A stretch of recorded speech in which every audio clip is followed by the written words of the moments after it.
pick up where we left off.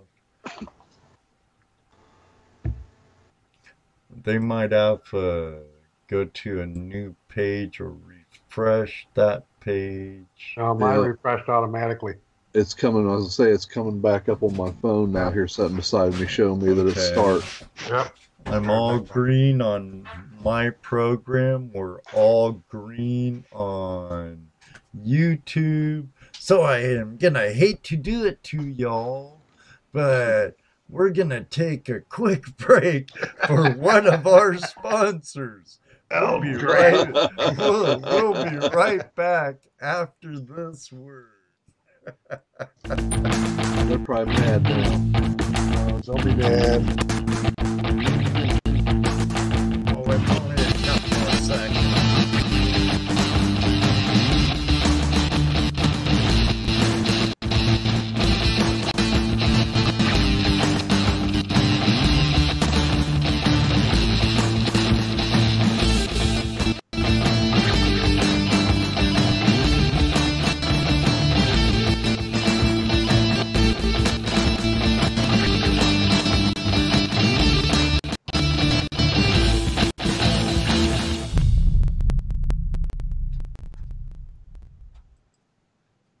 This first portion of the show was brought to you by our friends at Prospectors Radio and Gold Prospectors Space.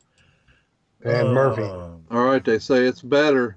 We're back and it's better. Yeah, but it just that's great news. It just went orange on YouTube side. They might be really getting pounded on their servers. And if it's on YouTube side, there's nothing I can do. They need to put us a little higher on the priority list. We're a little more important.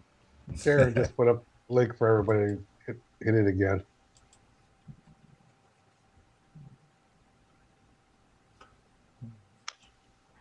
Well, thank you, Jaron. But I'm getting the same... back on the orange on YouTube. In my broadcasting software, I'm dropping no packets or dropping no frames. I'm in the green. Everybody says it's better. Well, that's good. As long as it's better, I'm happy. If they're happy, I'm happy. That's right. I'm tickled.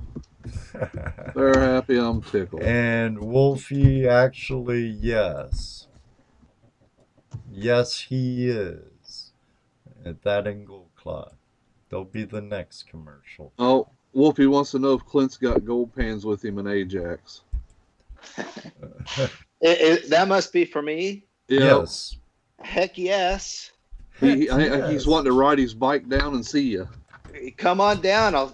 You'll see I keep this pocket pan with me in my laptop bag. Oh, he wants to buy one. He does. Yeah. Of course. He's going to ride his motorcycle 2 hours. Come get one. Well, I've got me one right here. This one has seen a few holes. It's dug a little bit of material. Excellent. And do you have any more than that? No, that's the one I brought with me. There you go. We need to find another way to help him out. Yeah, you don't like the shipping.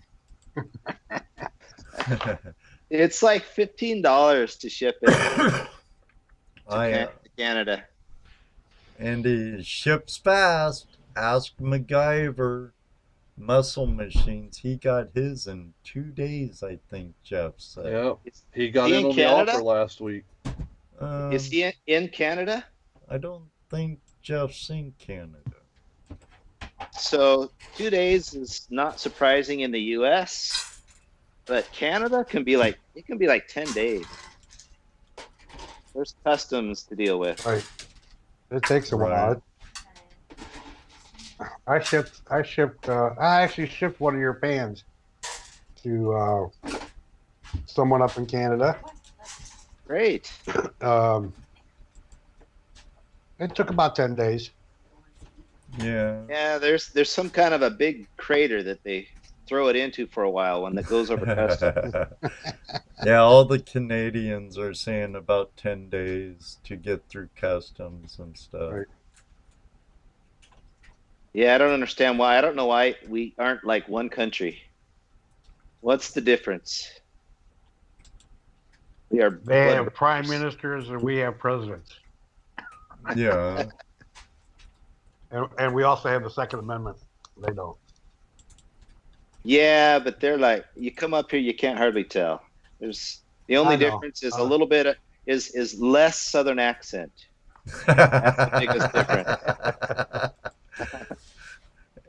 Yeah, and on the East Coast you have a French accent. More on the West Coast you don't really have that. Well, I'll tell you what. Let's do a trade. Let's trade California for Western Canada. How about that? Oh, in a heartbeat. I think that's a good trade. I do too. We could throw in New York if they're not happy. British Columbia is beautiful. Well, it's got to be Eastern. Actually, I'm all in with that, except that I really like California. I love the land. You know what? There's a problem. I love the California gold and the folks out there. I love the land, but it's just some of the people there are not the kind of people I like to hang out with. Well, you know, I'll tell you something there. Gold rises above politics. And oh, yeah. Does for me. I meet the best people on both sides through gold.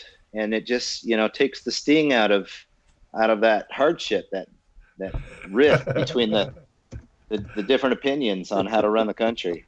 Now, I don't think Jerry from California Motherlode Prospectors or Prospector Josh from the Motherlode like the idea of us trading California for British Columbia. Well, we forgot we like most of the people. And most of the people like us too, I think. I don't know why others don't. But, to me, that's actually an important topic. In fact, since you stumbled into it, we just lost somebody, a big columnist. You know who I'm talking about, right? Mr. Cloudhammer. And what's unique about him is he was able to be friends with it didn't matter if you were liberal or conservative. He was respectful and had respect from everyone. Right. And, to me, that's just something I want to help inspire in people is to be like Crowdhammer. He was really inspiring to me, hearing all the things he did to bridge that divide between our nation. And I get online and I just see people attacking each other. I mean, largely over whether that pan should be used for bananas or not, and I think those guys should just go eat bananas, but that think it's good for that. But I might have been one of you guys, actually. I'm not sure. No, I think that was Dennis Dayton. But we just get on each other. And in fact, I'm going to use the word we bully each other, because all bullying is when you decide somebody has crossed a line somewhere, doesn't matter what the line is, and then you go after them for it. That's all bullying is. And I have never met a bully that thinks he's bullying people. Every time I've met somebody bullying, they think they're just putting that person in their place, right where they belong. Right, because, they're doing this world a favor. Because they think they're right. And the problem with that is the bullied person also thinks they're right. So we got right versus right. It's not bad versus good. It's good versus good. You know what I'm saying? Well, one thing, you think you're right. I think I'm right. So we're both right. But what's amazing to me is because we think somebody's crossed a line, it's okay to destroy that person. That's what blows my mind. And that's all bullying is we are putting that person in their place for something they did, and they deserve it, and they had it coming. And you saw that, right? I saw that. Everybody around me saw that. So let's get them. Right. And we got to rise above that. Our community does awesome, cool stuff, and we should be rising above bullying, cyberbullying, just putting people in their place and taking away their dignity while we do it. And that's what Crowdhammer taught me in watching all these specials about him and just watching them over the years, is he could make his articulate argument and not have people ever lose any of their dignity. Right, and they're still people. Right, that you never saw him raise his voice in anger or even in excitement when he was having a debate with somebody about whatever the topic was at that particular time. You know, he never got loud. He never got in your face about anything. He just, you know, talked the way he did. Yeah, and let me add on to that. Some people don't know this about me, but I have a day job. I wish I could be out on the river all day. But what I do for my day job is I go and I consult CEOs of companies. I work with the top leaders of the billion-dollar, big trillion-dollar companies, oil and gas. Some that you might recognize are Marathon Oil or Kellogg's Foods, Del Monte Foods. You may know them, AIM and Arm & Hammer. These are companies that I've gone and worked with their top leadership to turn companies around. And the top leaders that run these companies are really extremely professional and sharp edge. They are inspiring people. I mean, you hear online, it's kind of like social fodder to say rich, powerful people are awful people. I see just the opposite. The more effective a person is at influencing people to act like a team, the more respectful they are, the calmer they are, the more appealing and attractive they are. And that's why they're successful, not because they're out there pounding people's heads and putting boots in their face. They're just amazing people. When they change the direction that people are going, they calm down. They slow down and they talk with dignity and they give people dignity. And that's what Crowdhammer did. And that's why he pretty much won any debate he was ever in.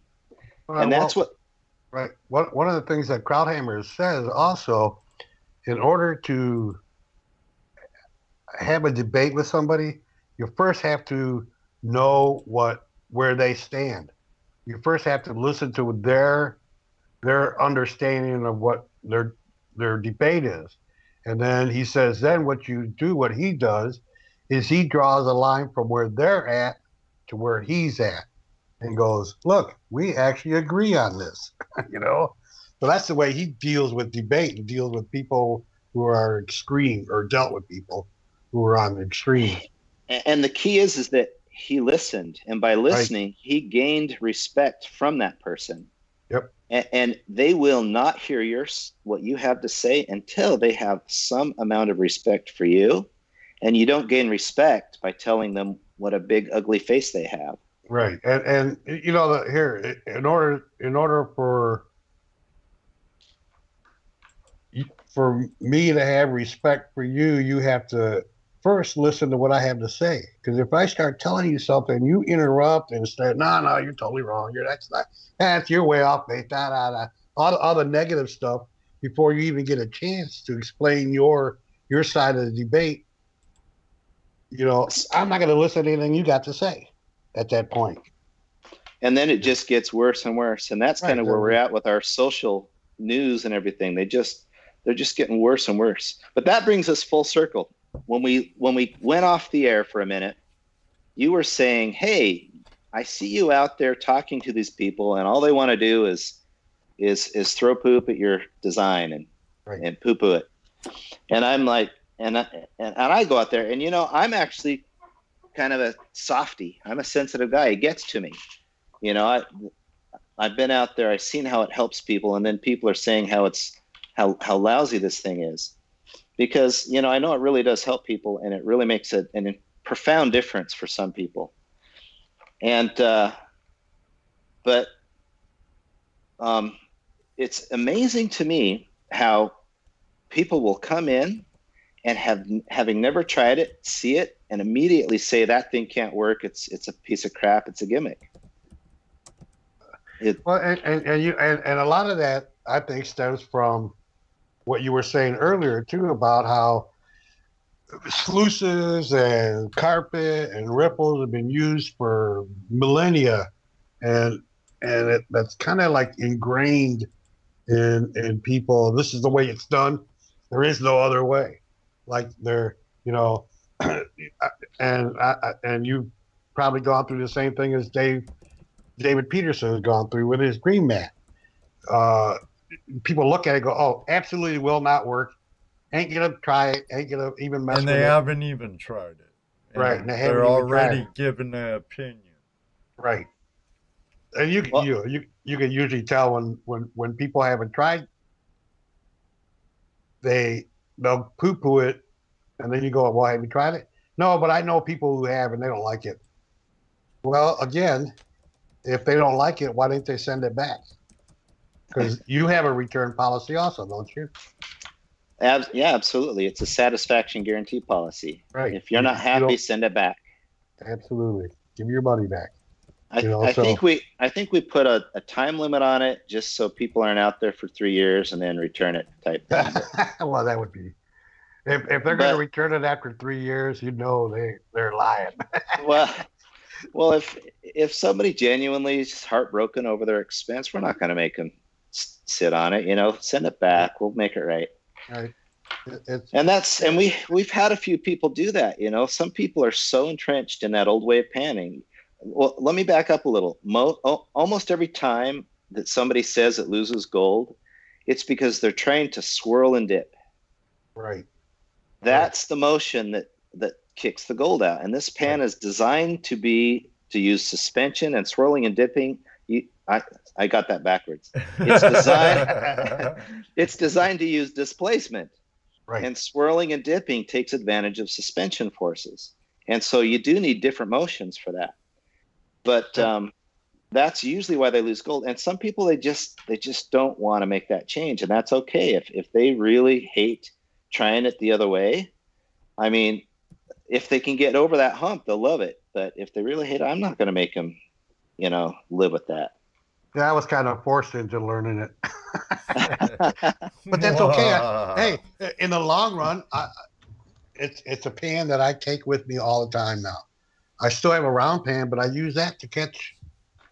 They make great catch pans. Yeah, great. I just don't have the patience to pan the old way anymore. I mean, it's fun. I totally mastered it. Right. And I just don't have time for it. It only takes me 1 to 3 minutes, depending on the material. But now I'm down to 10 to 30 seconds, depending on the material. You know what I mean? Yeah. And for most people, they can keep it under a minute right from the get-go. Yeah, like Jerry from California Motherlode Prospectors. It's a specialty tool that you have to use accordingly. So, which is true, I when I first started using it, I was catching myself going, no, it's not a typical pan. I can't use it like I would a normal pan. Use it right, Ed. Use it right. Yeah. I remember Indiana Gold Hunter Dennis Dayton he did his first demo and lost a few flakes, and he was all nervous, going, "Oh man, he lost some." You could see it in his body language. Which, by the way, you may not know this, but I'm also a body language expert. My wife is a body language expert, and I couldn't survive my marriage. I had to become one too. She's actually she has TED Talks and speaks to crowds of 500 to 1,000 every week. She also has a YouTube channel too, doesn't she? She does, yeah. Why don't you give her a shout out? You know what? I will, because she is changing people's lives, and she has such simple ways to do it. And she has this thing going on right now. It's like 7 free courses. I think they're still online, and it's called clutter busting. And the first thing you think of is messy homes or messy car or messy yard.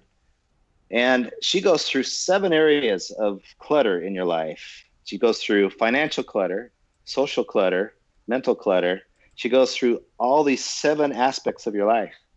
And people are just, I can't believe how amazing or how transformative this is to people. They're coming back with amazing stories. So you ought to go check her out on Facebook. I think you just go to Ann Washburn Clutter Busting on Facebook. I'll double check that real quick. Okay. ANN Washburn.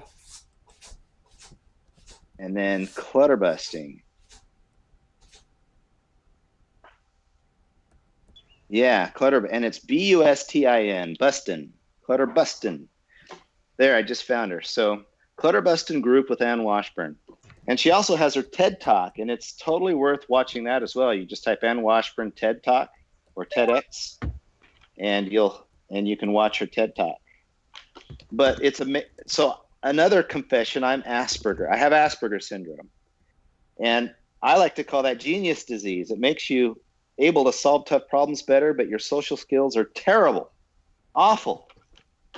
And so knowing body language has saved me. It's made it so I can interact with people. Okay, I'm back. I don't know what's going on here.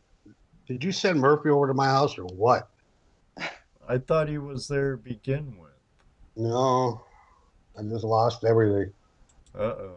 Oh. Yeah. Well, you missed a very interesting conversation, Jesse. I bet. We were breaking down your body language. It's a good thing you weren't here. Yeah. You would have known exactly what I was thinking, let me tell you. You're like an open book. I know. I know. It's a good thing you guys couldn't see mine about 10 minutes ago, 20 minutes ago. Like I always say, I might be easy, but I'm not cheap. Lee Hirschberger from the previous owner of Lil Gold Spinner. Klint, you've met him before at the gold shows, I'm sure. He and his wife are some of the best people I know. I love them. Oh, yeah. Oh, yeah. Mary, Lee, awesome people. But hey, Klint, I need a gold claw that works for more than a grab or 2 per pan. What did he say? A dreb? A gram or 2 per pan. I don't know. So he needs the one that you can actually finish large amounts of gold on. Yeah. Yeah, bigger pan. That's the next one. There's a 4th pan out there I haven't told anybody about that's really for finishing off gold, but that's a ways out. Probably too early to really get into it. Kind of top secret right now. Well, the more you talk about it, the more people make you get to it. I'm already worn out. I'm already worn out. Well, and I thought I heard you mention a while back to somebody that your products are customer driven. In other words, you came up with the pocket pan because that's what people were asking for. It's true. Well, let's put it this way.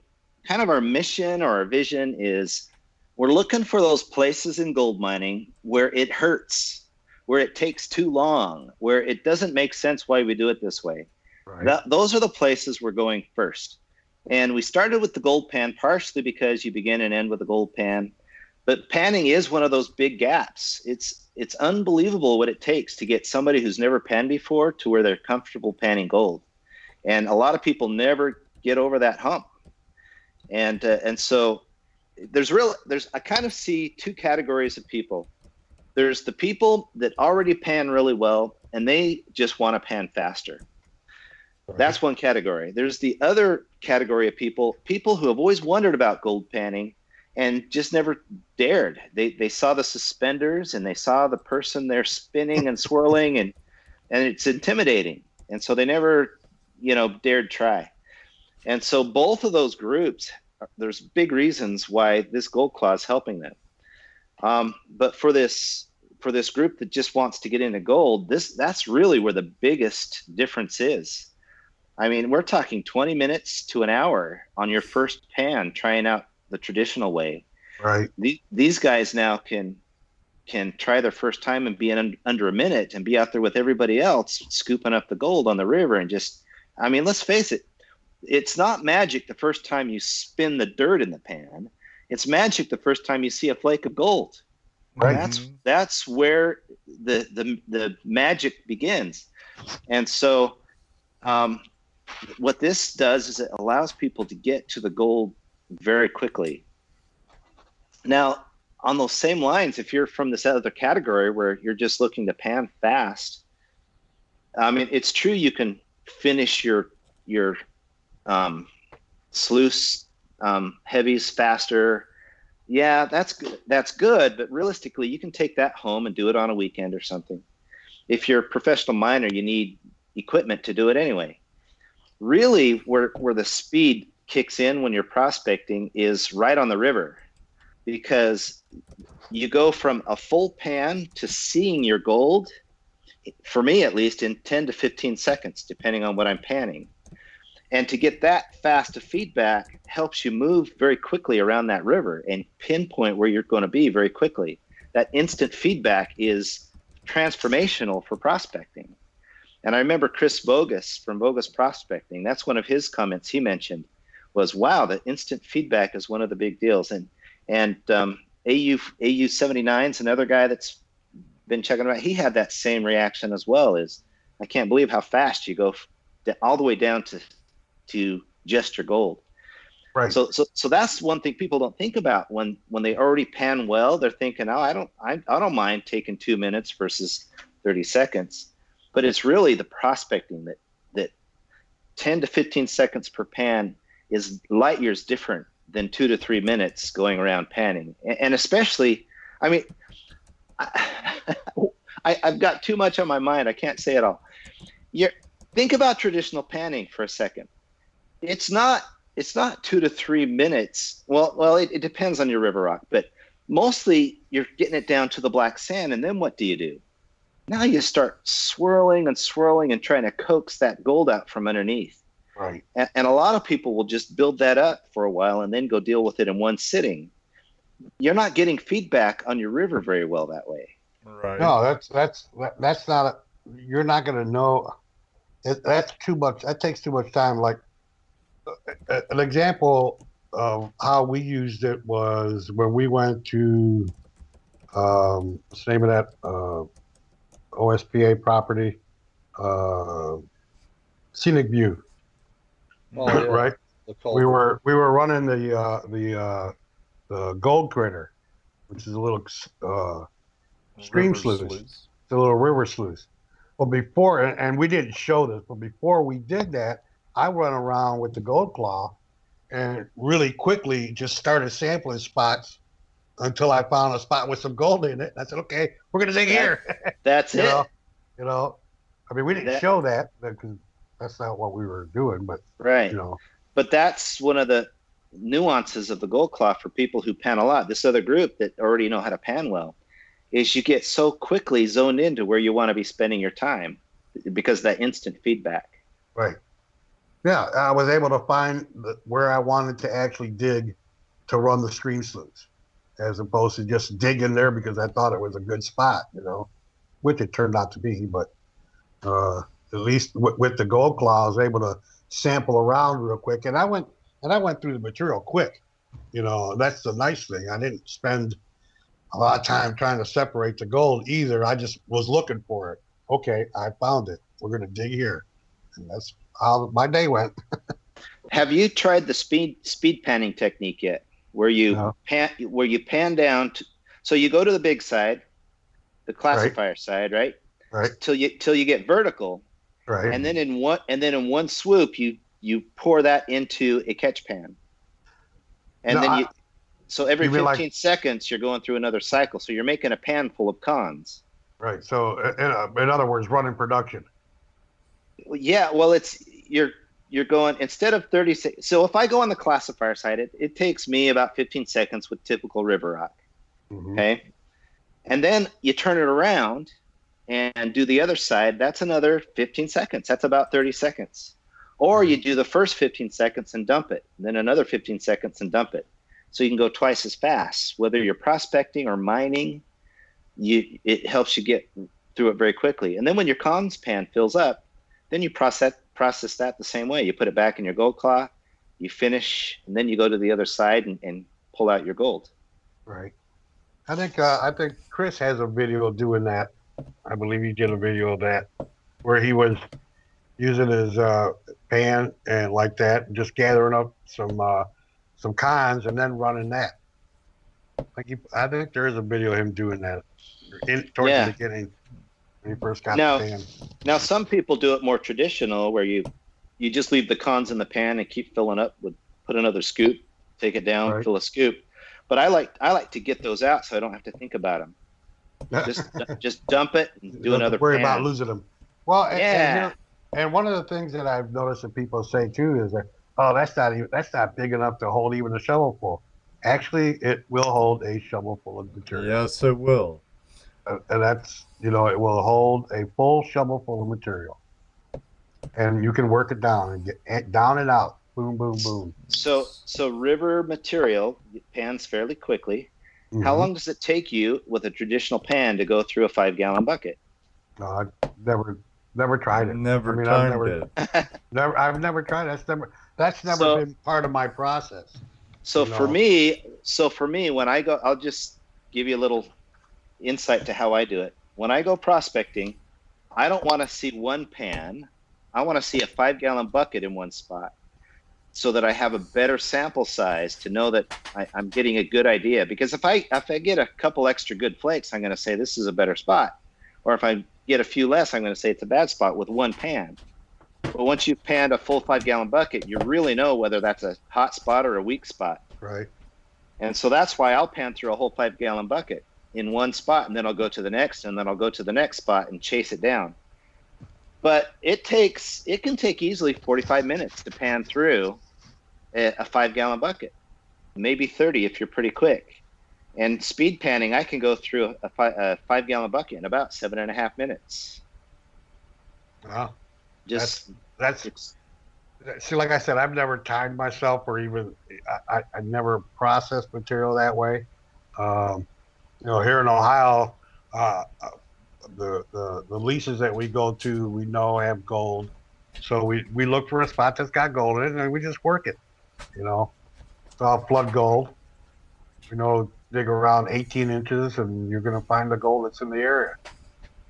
But we're not prospecting per se. We're going to known gold. Yes, exactly. You know the area well enough. You know right where to start. Right. Just, especially the swank. Just jump in. Dig your hole about 18 inches deep, and then spread out from there, and you're going to catch the flood gold that's in that creek. Well, now, if you wanted to go down deeper and get into the bigger stuff, you would need a dredge and air, and because it's a long ways down the bedrock. So. Well, I lost patience a long time ago. If I don't have an excavator, I don't really feel like I'm mining. Well, that's commercial. We're not. They won't even let us put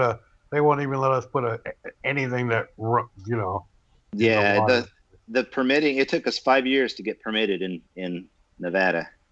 It's pretty hard. Now it took us less than a year to get permitted up in Alaska. So it just depends on where you go. Yeah. Would you mind taking phone calls after our next break? Yeah, that'd be great. Yeah, Randy Hunt said that's called blind digging. Yeah. Okay. Let's take a quick break, and we'll be opening up the phone lines after we're back from this short break from one of our sponsors. You'll like this one, Klint. Adventure, mystery, discovery. Gold panning is more than a search for rocks. Panning journey can take you to amazing places all around the world. It is an experience for all ages, bringing families closer together and fulfilling a spark of excitement when life has grown too dull. The Gold Claw pan makes it easier to take part in the journey than ever before. This expertly designed pan is made for any skill level and any age. All you need is an explorer's heart and the passion for discovery. Begin your family's gold story now. Order your Gold Claw pan today and see where the adventure takes you.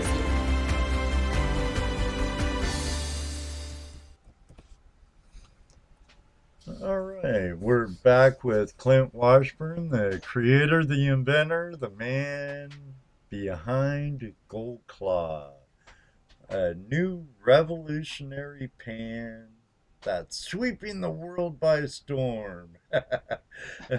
From here to down under. We're going to be opening up our phone lines. And if anyone out there would like to call and ask Klint any type of question, within reason, please do now. Phone lines are now open. Operators are waiting to receive your calls. Well, while they are dialing in, I think I'll make one of the announcements. For those who are wanting a black Gold Claw pan, it is now available.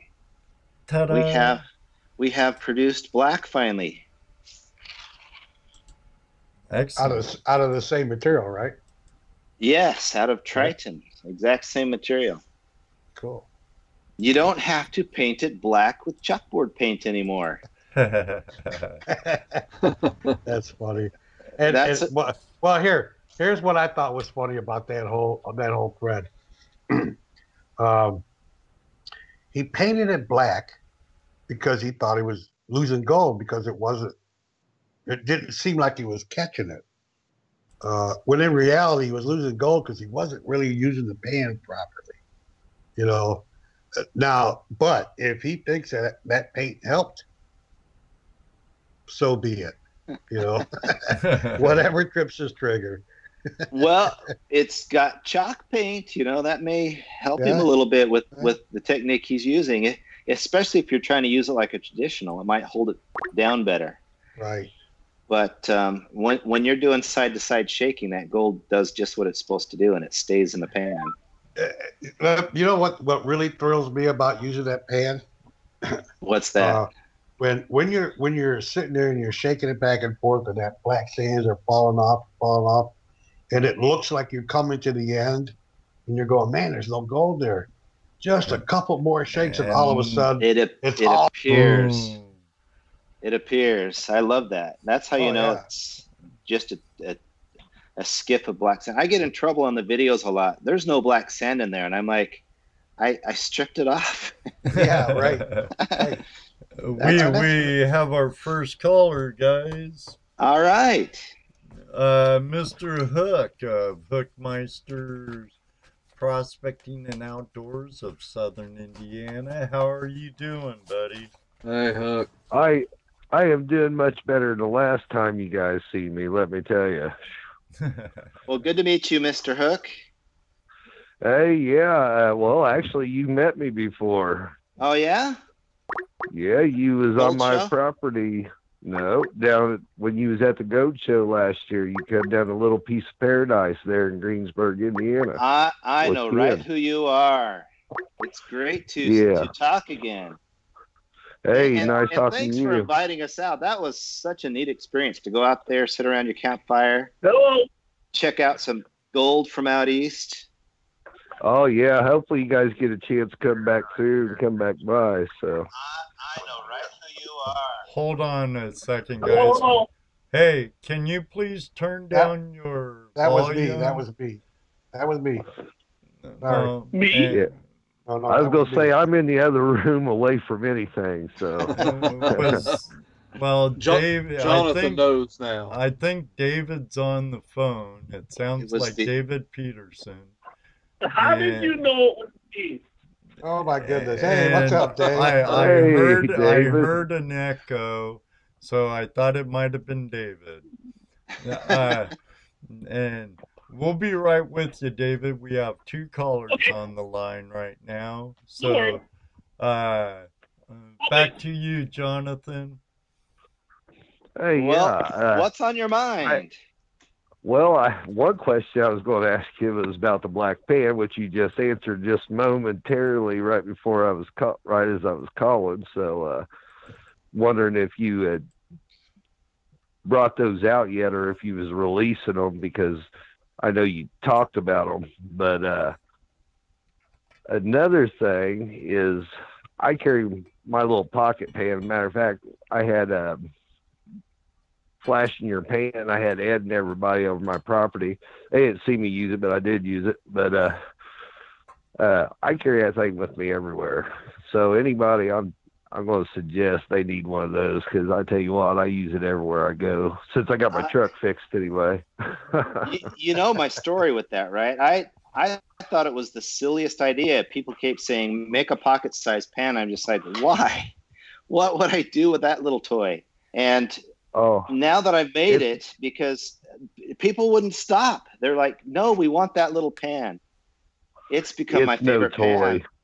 No, it's not. It's no toy. It's actually very good. You can use it on multiple different situations.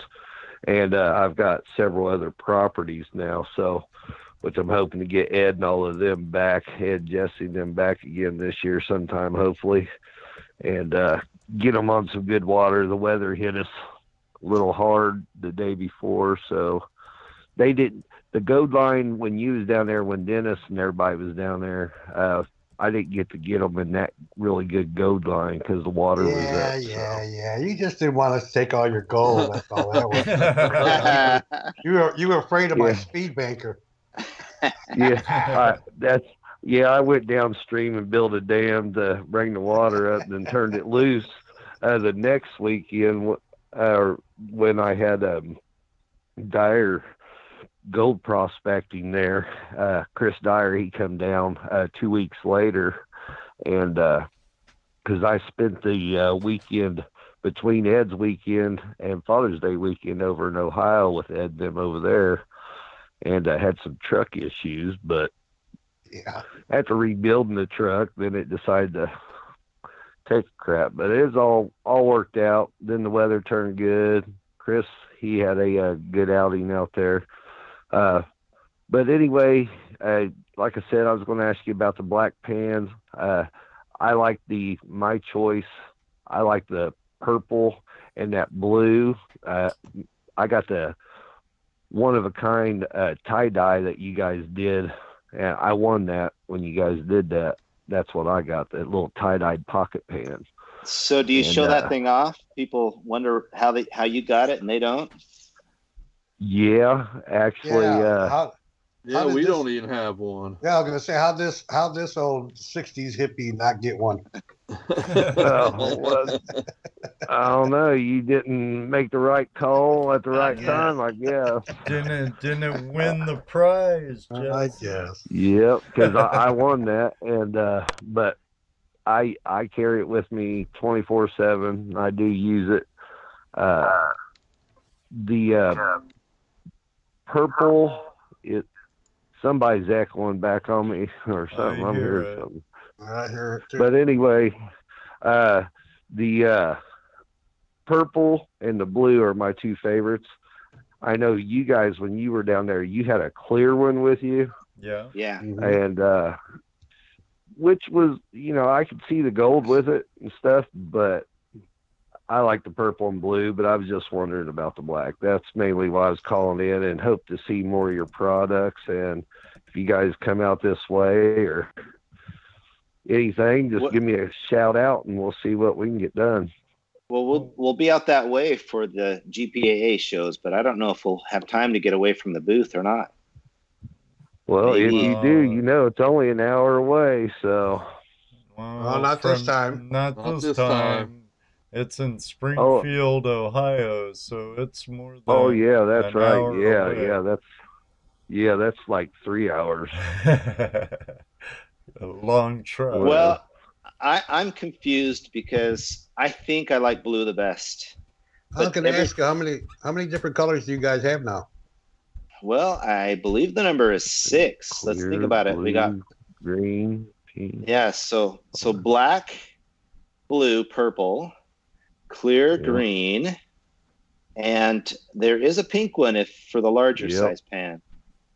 That was made just for Kai Christ. That's his color. He's colorblind, and he made us make a pink one because he says that makes gold pop if you're colorblind. Well, that's and that's what I've been hearing too. That some people like the different colors because of their ability to see the gold against that particular color is better. If you have color blindness, and depending on the degree, different colors will show up the gold better. I can see it in all the pans, so I don't have that problem. That's where I'm at. I mean, to me, gold it's like it just reaches out and says, "Hello, here I am. Pick me up."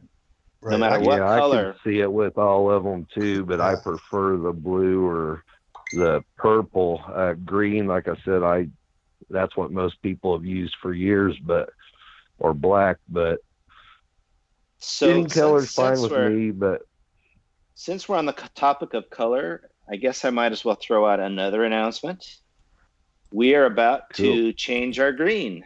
We've had enough people say the green is too light. Some people love it, but they say it's too light, and we're about to come out with a new dark green. That should be out here in the next 2 to 3 weeks if all goes well. Maybe a month at the most.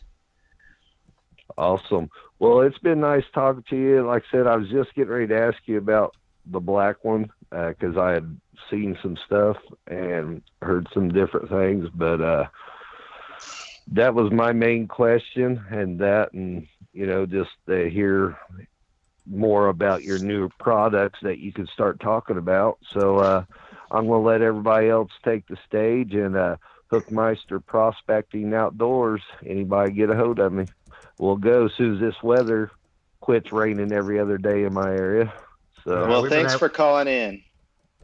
Yes. Thank you for talking to me. You guys take care. Bye-bye. We'll talk to you later, Hook. Thanks, Hook. Okay. We'll be coming down, buddy. All right. Bye-bye. Bye-bye. Take care. Bill Ferris wrote in the room, his granddaughter loves the pocket pan. Love it. We have another inventor on the line with us now, Klint. Oh yeah? Who have we got here? We have David Peterson, the inventor and developer of Dream Mat. Another product that has faced a lot of ridicule and people being really reluctant to even give it a try, but I know it's a great product like yours, and it does its job. How you doing, David? Doing pretty good. Hey, David, how's it going? It's great to meet you. Hey, great to meet you too. Yeah, I haven't quite converted over to the claw yet. Not because, mostly because time. My time seems to dwindle every day. I seem to get more and more busy. But anyways, I called that just to ask a question about how do you think the mat would work with beach sands? Not the mat. Sorry, the claw would work with beach sands. Like you go out to I was about to say, well. Yeah, I did the mat. All I can think about is mat. So I got it on the plane. I'm going to have to do this as an engineer from a perspective of theory. No. But have you tried panning out beach sands? How does that work with the claw? Yeah, wow. Yes, I have actually. Cool. Jesse, it sounds like you wanted to make a comment there, and then I'll go for it. Yeah, I'm going to tell David. I have panned Juno beach sand with that, and that's stuff directly off the beach, and it catches the gold. I know you've seen it. I've sent you a picture of the gold claw with gold in it. That's Juneau beach sand. And if I haven't sent it to you, here it comes. Okay, I may have. I hate to say it, but I get so many stuff a day, and even from my favorites like Jesse in my group, we kind of hang out. Some days, stuff just gets. When I open up, there's so many people that comment, stuff like goes off the screen, and I don't scroll back a lot of times. Right. Well, we do the same thing. If we catch you, we'll catch you. So my answer to that is it works great with beach sand, but it's not beach sand that's the problem. It's the beach sand beach gold combination. The beach sand tends to be round, little teeny round pebbles. And it's not like your Alaskan heavies. Where you're at, I guess. I'm used to the flat stuff so far. Oh, really? So I'm used to the Washington Coast beach sand, which is some of the most miserable beach sand I've ever worked with. And yep, I got 10 buckets of that, and I'm playing with 4 buckets. Well, actually 2 buckets. I only fill them half full because they're so heavy. I tend to find that that gold. Well, it's half and half. You got the flat stuff in there, and you got the round stuff in there. But the flat stuff is what gives the sluices a hard time because it kites away. And I could take 10 gallons of beach sand, and it's got like about 2 grams of gold in it, and we can run it through a system, and depending on how fast you run it, how fast you baby it, even if you try your best, it seems like you only get, if you're lucky, 80%. And if you don't try your best, that's you great. Best to get 60%. And mostly, believe it or not, because you're either drinking a beer, you're goofing off, or you're talking, or something's happening, you never run it at your best, and so you usually end up with about 60% of the gold. Yeah, that's right. I think that's a more realistic number. And when I coach people on beach sand, if you're going to the beach, then you got to use that philosophy that we were talking about earlier. It's not how much you save, or it's not how much you don't lose that matters. It's how much you take home that matters. And so I coach people. I say you're going to find that rhythm, where that speed, where you're going to get far more gold. If you're probably going to kick out 80 to 60% of your gold on the beach if you're panning, because you're going to go through so many pans so fast. Well, that's a pretty high capture rate for a pan. I know I don't even like to pan the beach gold because my wrists can't take a pan. I use a little mini gold grabber. I have one with notches on it and one without notches on it, meaning I use the mini gold grabber because it goes into a 5-gallon bucket, and I can rest it on the 5-gallon bucket. And so I tip the 5-gallon bucket on its side, full of water, safety pan, and then I use one wrist, and I just basically go back and forth and shake it and go side to side and rest the weight of the pan on the edge of the bucket, because my wrist can't handle the weight, because I do CAD work my whole life and my wrist is just trashed. And I can't pan left-handed. I've tried it. It doesn't work. So I sit there and I pan, and then I got one where I got a little notches I cut with my knife in the bottom of the pan, and then I run it back and forth, and it does, it shakes up and down.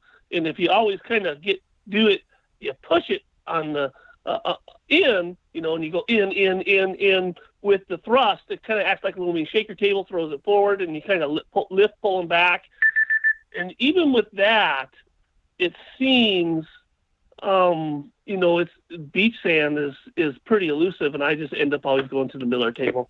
And that's largely because in that beach sand you've got little teeny round gold. It's been rolled on that beach, and it's rounded, and it wants to go with that black sand.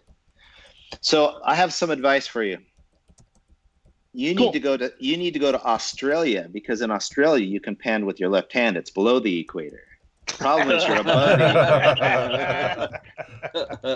Okay, so that's the first tip I'll give most you. engineers are left-handed, so I should, be half retarded and be able to do it, but I'm not. So I'm one of those engineers that's really bad with math, so I'm right-handed.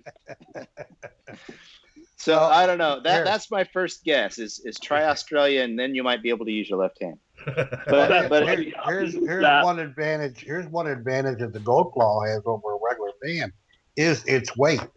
It's a much lighter pan, because, well, first of all, it's not as big, not as much material, but it's a lighter pan. It's a lot easier to do. And you have problems with your wrist. You don't even really need to use your wrist because you can use your whole arm to do the back and forth, side to side motion on it. So it's not. So why use a full-size pan when you're using a tablespoon at a time of material? That's why. But I usually, that's why I usually pan out a whole mat. It's not quite a tablespoon, but and you want to kind of do the pan thing, and I use a smaller pan. And the smaller pans are hard to tap and swirl. The bigger pans are easier because you can see it move, the fluid moving easier. And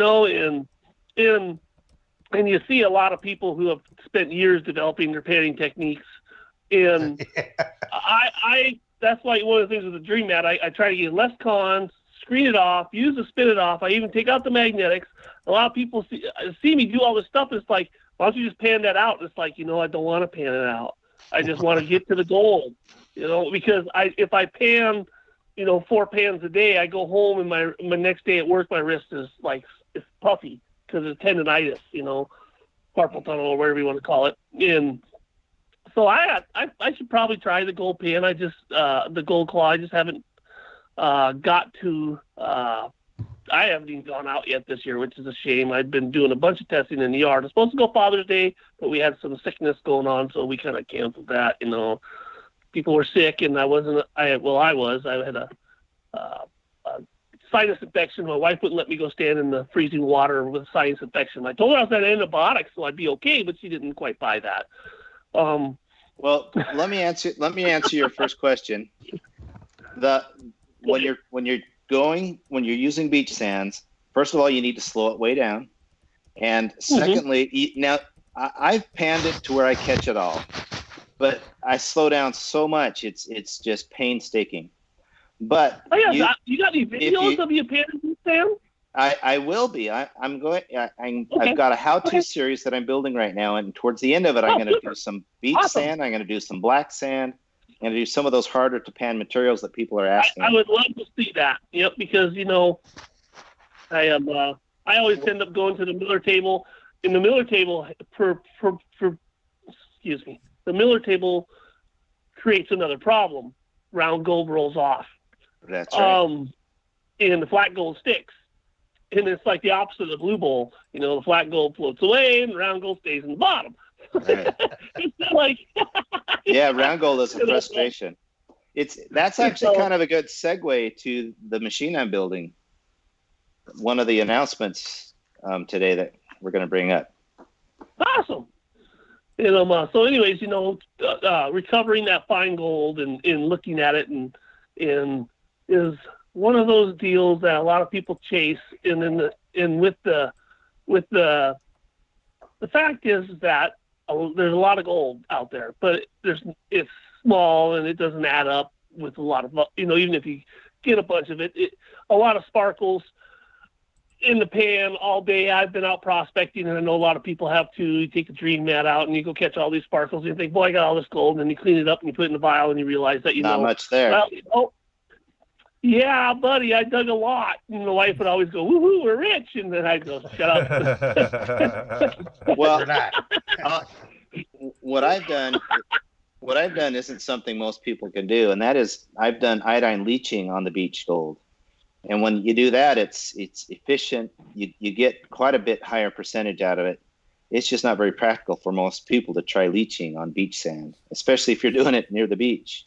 That's something you need to have a permitted proper facility to do it on.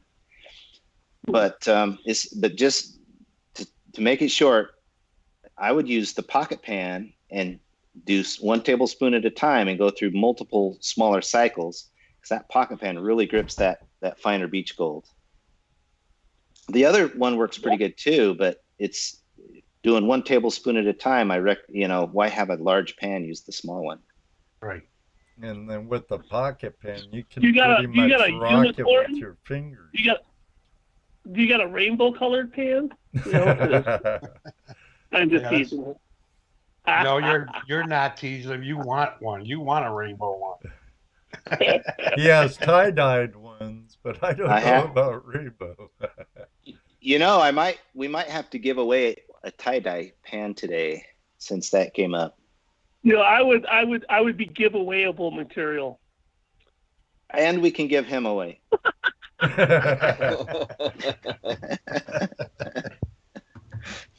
My Asperger may have come out there. Like we were talking earlier about how people are so reluctant with new product and stuff. Dave has gone through the same stuff that you go through on his Facebook. Whenever he gets the same type. Oh, that ain't gonna work. That's not. There's no way that's gonna work. Da da da da da da. Well, same kind of crap. That's a hard road. That's a hard road for a passionate person. And then you got introverts and extroverts, and usually extrovert doesn't do very well with it. But it's one of those things. At the end of the day, it always seems to be the numbers don't lie. And there's enough people out there every day that are getting back to me, and they love the product, and if I would be a full-time job for me to post, people saying the product works good. And I usually do a little Facebooking at night and post, just copy paste stuff up there. And then you look at the numbers after a while, and then you start realizing, you get a few negative people, but you look at them compared to how many products you sold, they're a very small minority. What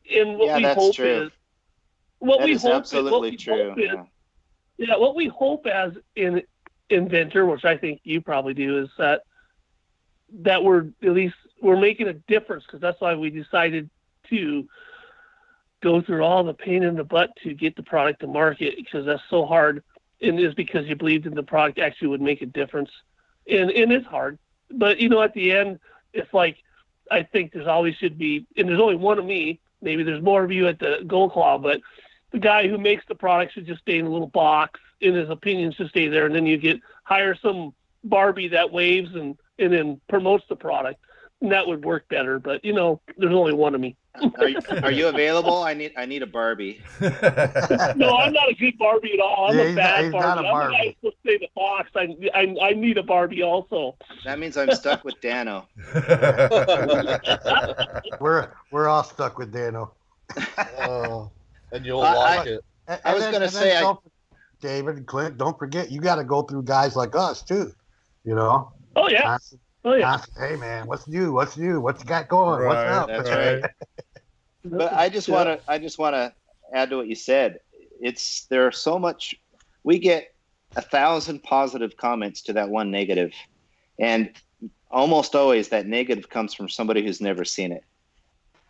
So but that one negative, it does weigh on you, because you're trying so hard to make things right and work good for people.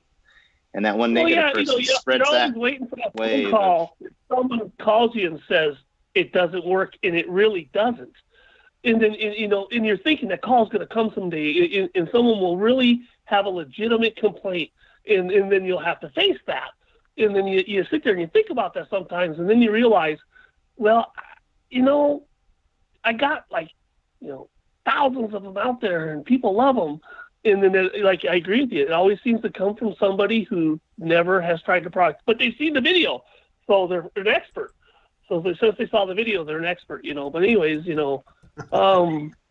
always good to have an open mind. Right when the claw first came out, I looked at it and said, "Hey, ain't gonna work."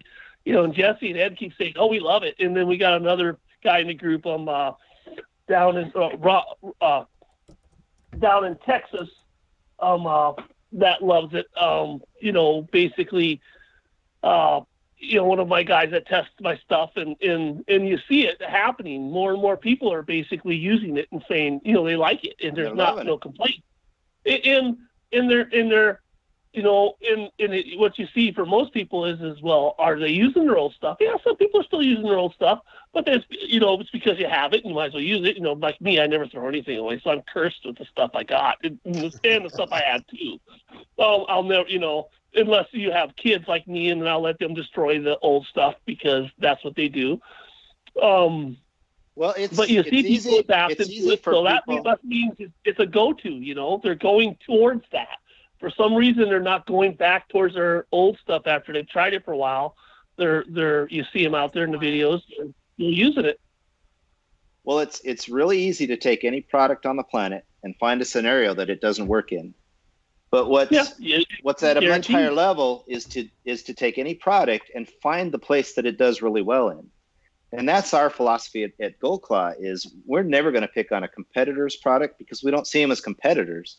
We see them as they solve a problem for people, and we want those people to enjoy that. And we solve a problem for people. And that's really what we're there for, is to take some of those biggest, deepest, most frustrating, time-consuming gaps and just solve those for people.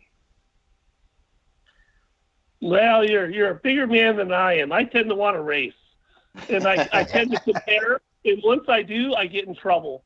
I have to say, you got something figured out that I don't. Well, I'll tell you, Ken, my buddy, he started out that way too. The first time somebody came down on the pan, he's like, "Let's race. Come on, let's have a pan off." And I'm like, "That's not what we do. We're not gonna shame that other product. I mean, we could find a scenario where they could win, and we could find a scenario where we're definitely going to win. Whoever sets the stages could make it win. What our philosophy is, let's let every product shine in its place that it needs to shine, and that helps me get along with other inventors out there. But I'm not looking to shut people's businesses down when they're making good products. I'm trying to add to this community and make products that solve problems for people. No, it's never been the goal. Usually, a lot of times, believe it or not, it's not the inventors. It's not the other inventors. It's the other people that own the product that are coming against your product, comparing that, and it's the race, and it's mostly people. It's not the other team. Imagine if I set this scenario up for people. Who could win on this? If somebody wants to race me, here's the race I would set up. You get a newbie and I'll get a newbie.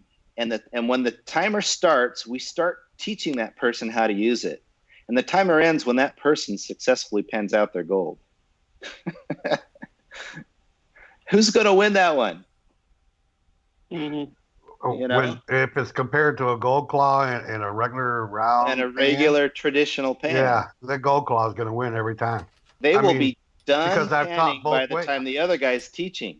Right, I've taught both ways on both pans, on all pans, and the especially when you're talking about kids, it's a little bit harder to teach someone a new method when they've already learned how to pan the old way with the regular pan, because you have to relearn how to pan, as opposed to two newbies, like you said, who have never, done it. You're teaching them right off the bat. Still, the round pan is going to take longer because of the way you have to pan it. And there's the race that I lose, right? Take two people who have panned for 50 years and have one use a traditional and one use a gold claw and see who wins. Right. That person who's got that 50 years of experience is going to struggle. Right, because he's got to unlearn all that. That's right. He's got to unlearn all that muscle memory. So that's a hard thing to do. But once you learn that new technique, it becomes just so much easier. Now, it's not everybody that has to unlearn swirling, even with experience. There are people out there. There's a growing population of very experienced panners where they pan side to side. They don't pan in circles. I know someone that does that. Fred Hurt, Dakota Fred. He pans side to side, and so does Perfect. what's his name? Lee Hirschberger? No, not Lee. From the Barry C. Gold. The old dad. man. The dad. Yeah, the old man. Pans that way. Yep. Yep. Back and forth. And you know what? I've used the round pan and pan back and forth like that to see if that works. And it works too. You know? But again, you're talking about a heavy pan. Yeah, Steve Pomeranke, I've actually talked and met him, and he pans side to side, and you watch him pan that beach sand gold in a traditional pan. He's going to get down and get his eyes about a foot away, and he's going to just side to side, little tiny motions, and slowly work that material off. And the beauty of side to side motion is it does create that state of liquefaction, but it moves the gold side to side, not in and out of the pan.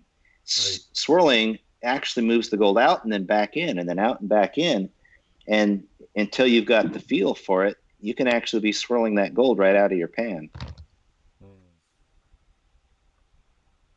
Very cool. Yeah, well, I run into a lot as I get like a pan of concentrates, and because I'm getting to some concentrates, and I've got about a half a cup of concentrates in the pan, and I'm trying to slough, using the gold grabber kind of more in a frontward motion back and forth, and then in that half a cup, there's already big flakes showing up in the top that won't settle through the black sands because the flakes are so flat they got so much surface area in the material underneath it. The black sands is so heavy, it won't shift down through the black sands into the bottom of the cradle where it's supposed to be. So you're done. You can't really even, keep shifting because, or try to make it settle because it won't settle. You actually sit there and shake it and try and work the stuff up to the surface again. And it keeps pulling it up. Across the surface. And then I just basically look at it and I go, we're going to just go into the shed and use the miller table and just get this over with. You just need to get rid of those big chunks of gold, you goddamn it. Throw them out. Hey, Razor just showed up. Hey, Razor. We appreciate you calling in, David. Yeah, it was fun. I figured I'd call in and say hi. I haven't done it before, so I was here. It's great to meet you. Say hi. Did you get that picture? Got the joy of the brunt of my calling in. You should have got that picture I sent you. That picture is Juneau Beach sand that I panned. That Ray Russo sent us. Right. Yep. So when you get a chance, you can check it out. Yep, I see it. I'm looking at it. Yep. Yep. That's the clear gold. That pan's black. That pan's black. Is that a black gold one? No, it's a clear one. That's a clear one. Oh, there's something black underneath it. Okay. That's the black sands. So where did you post that on? Well, I do see something underneath it. It is clear. You're right. Yep. I thought it was the reflection in the water. So you know what I'm saying? No, it's no, it's a clear pan. I like it. That's kind of cool. When you put it in the water, the gold really pops out. You can really see it when the pan is underwater. Yeah, that's what I was saying earlier when I'm confused because I think I like blue, but every time I leave the house, I leave with a clear pan. I love my clear pan. I can't let go of it. I feel connected to the whole process with it. I don't know what to say other than that. We thought of taking our mats and making them clear and putting gold metal flake in them just to mess with people. So you should get a pan and make it clear, but put gold metal flake in it and see how that rolls. Oh my gosh, there's a special place for people like you. Yeah, and you wonder why people give you such a hard time. If I can't have fun, I'm going home. That's what it's all about. So a special edition of a clear pan with gold flakes molded right into it. Oh god. That would be. It's got to be real gold flakes now. No gold paint. Got to be real gold. But of course, such a terrible joke. $1 million per pan. Yeah. No, actually, just sell them for. You can sell them for make little clear pans with gold flakes in them, and so It's people true. prospectors can play jokes on their friends and buy them and give them to them for Christmas presents as a joke. You know, they'd work. You can make a working keychain pocket band. Yep. There you go. Ray Rusaw just said, I still ain't got the hang of the claw. Keep practicing, Ray. You just got to keep practicing. So You'll Ray, eventually get it. yeah, go out. I just released some new how-to videos that I think do a little bit better job showing some of the hang-ups people have. They're on your website, right? So you can go to the website, but they're also on the YouTube channel. And there's a new, well, what do you call that? Not a channel. It's one of those sections on how to. DIY. Yeah, I'm going to go out there real quick. Well, I'm going to let you guys go. I'm actually going to go out to the shed. I'm going to pan out some gold I caught in my new micro mat to actually see if I caught the percentage I would like to catch. So fun stuff like that. Still waiting for the micro mat. Oh, yeah. I'll be sending some out for you guys to test, and then we'll go from there, and then we'll decide, where that product makes us happy. Before you hang up, David, I'm going to say it again.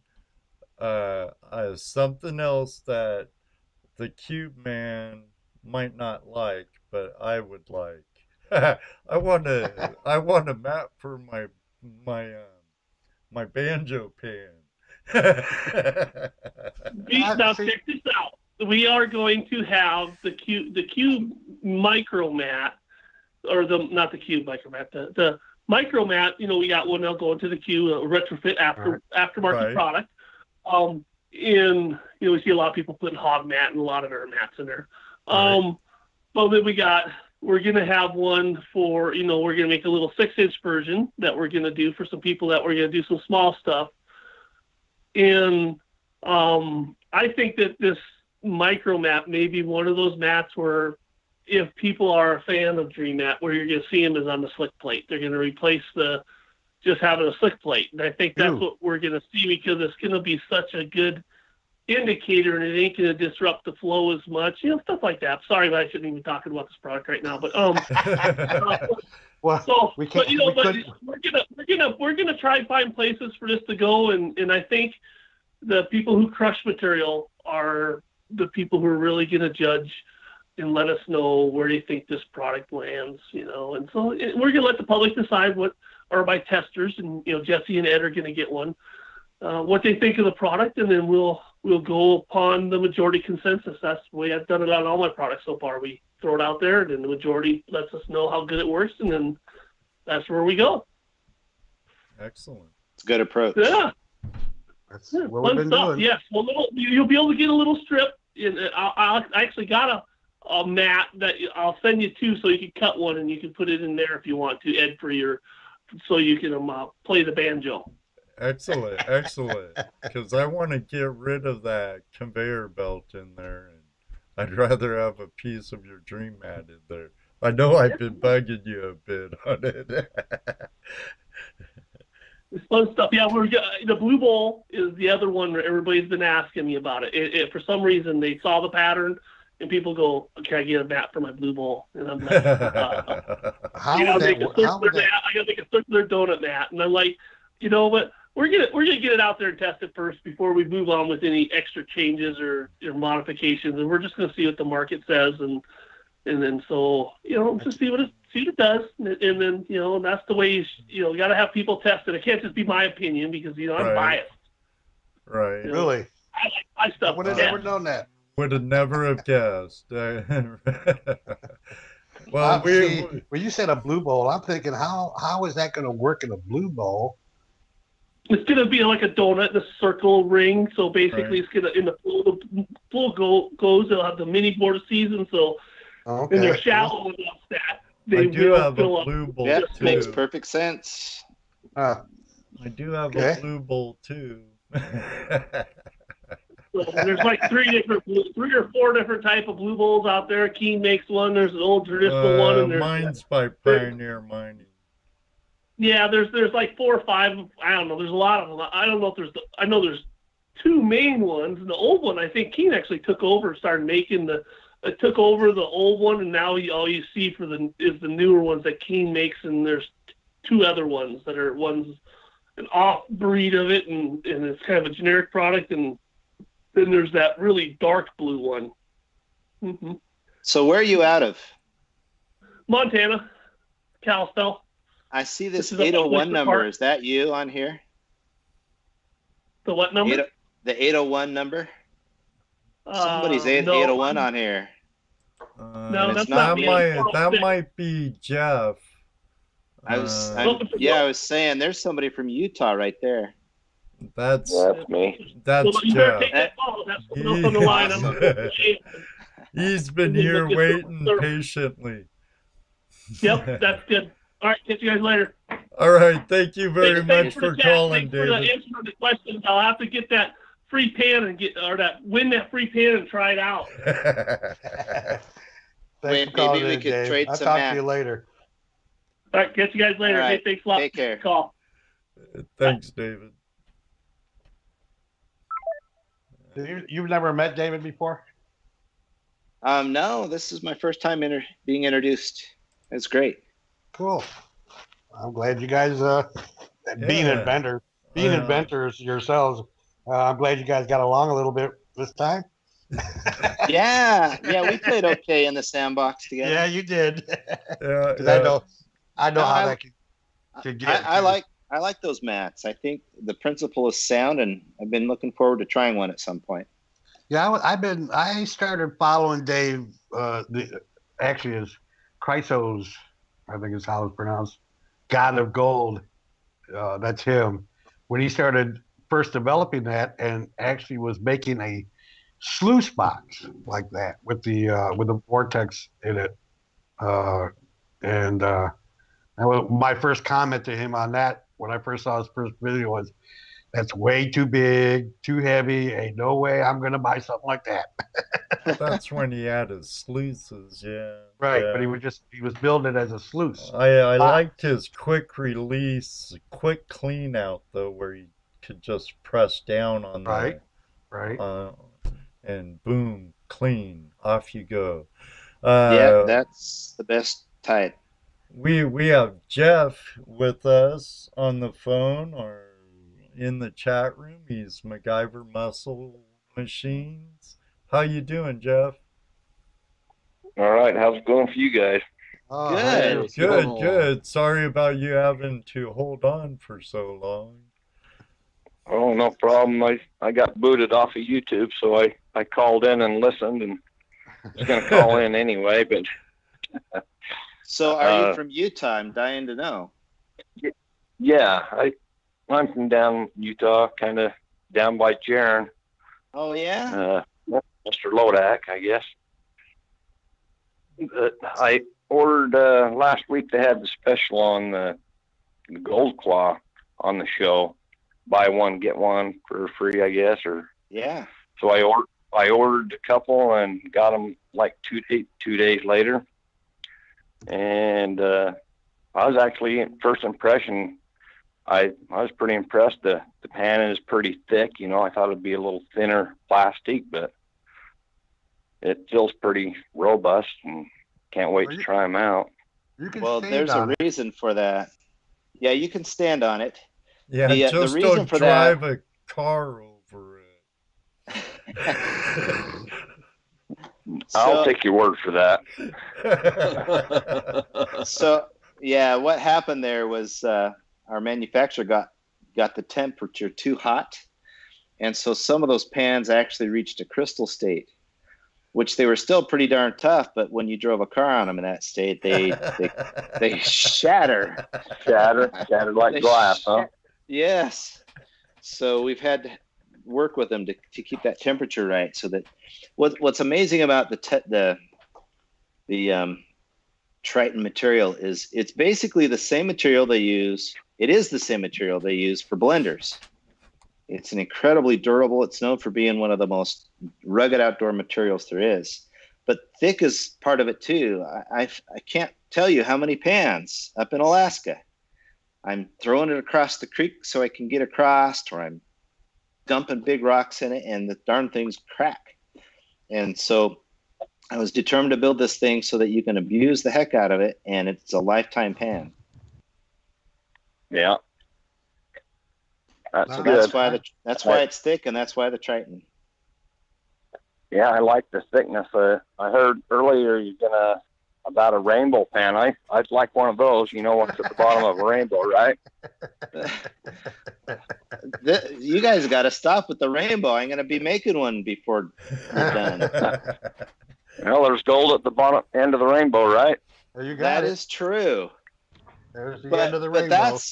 But that's why I'm making this new leprechaun green one, the dark green. Yeah, I heard that too. I like the dark green myself, kind of like Garrett's dark green. But yeah, this I like the blue too, but yeah, I think you'll love this new green. It's really dark. The gold really shows up well on it.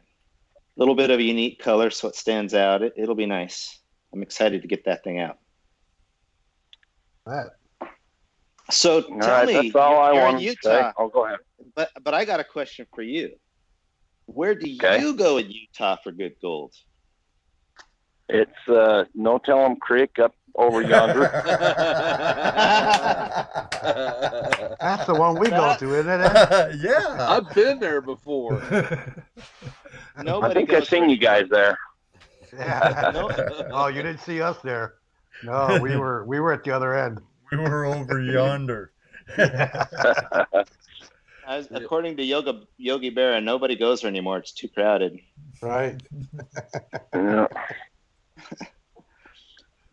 All right, I just thought I'd call in and tell you I was impressed with your pan and can't wait to try it out. Well, thank you. You got any ideas on pre-prepping the pan, getting any the casting oil off of it? Well, we don't use that oil. We don't have release oil on there, so you don't have to worry about that. It's called mold release. Yeah, that's the word I was looking for. But it's also designed so that it's robust to that. I tried to put all the features in here so that somebody new to panning didn't have to sit there and be taught everything. And there's features designed into there so you don't have to season it. And it'll naturally season over time. There's nothing wrong with seasoning it, but that's just one more step you have to teach a newbie. And so we put features in there that make it so you don't have to season it. And because everything happens underwater, there's no chance for that surface to go down and pick up that gold and float it away. So you don't need to wash it. You don't need to do any of that prep work. There's no harm in doing it. It won't make it work worse. It'll only help. But there's already features in there so you just pull it out of the box and start using it. Yeah, and that's going to be one of the hard things you're going to have learning this pan is keeping it underwater. The whole thing is to keep it underwater. Yeah, I do it all different ways, and I think everybody has their own technique that works for them, and that's great. And I do all kinds of different panning. I'll do it underwater, I'll do it out, I'll do the tapping, all different kinds. And we were talking to somebody about that pan dredging, and they take the pan down with them, little pocket pan down with them.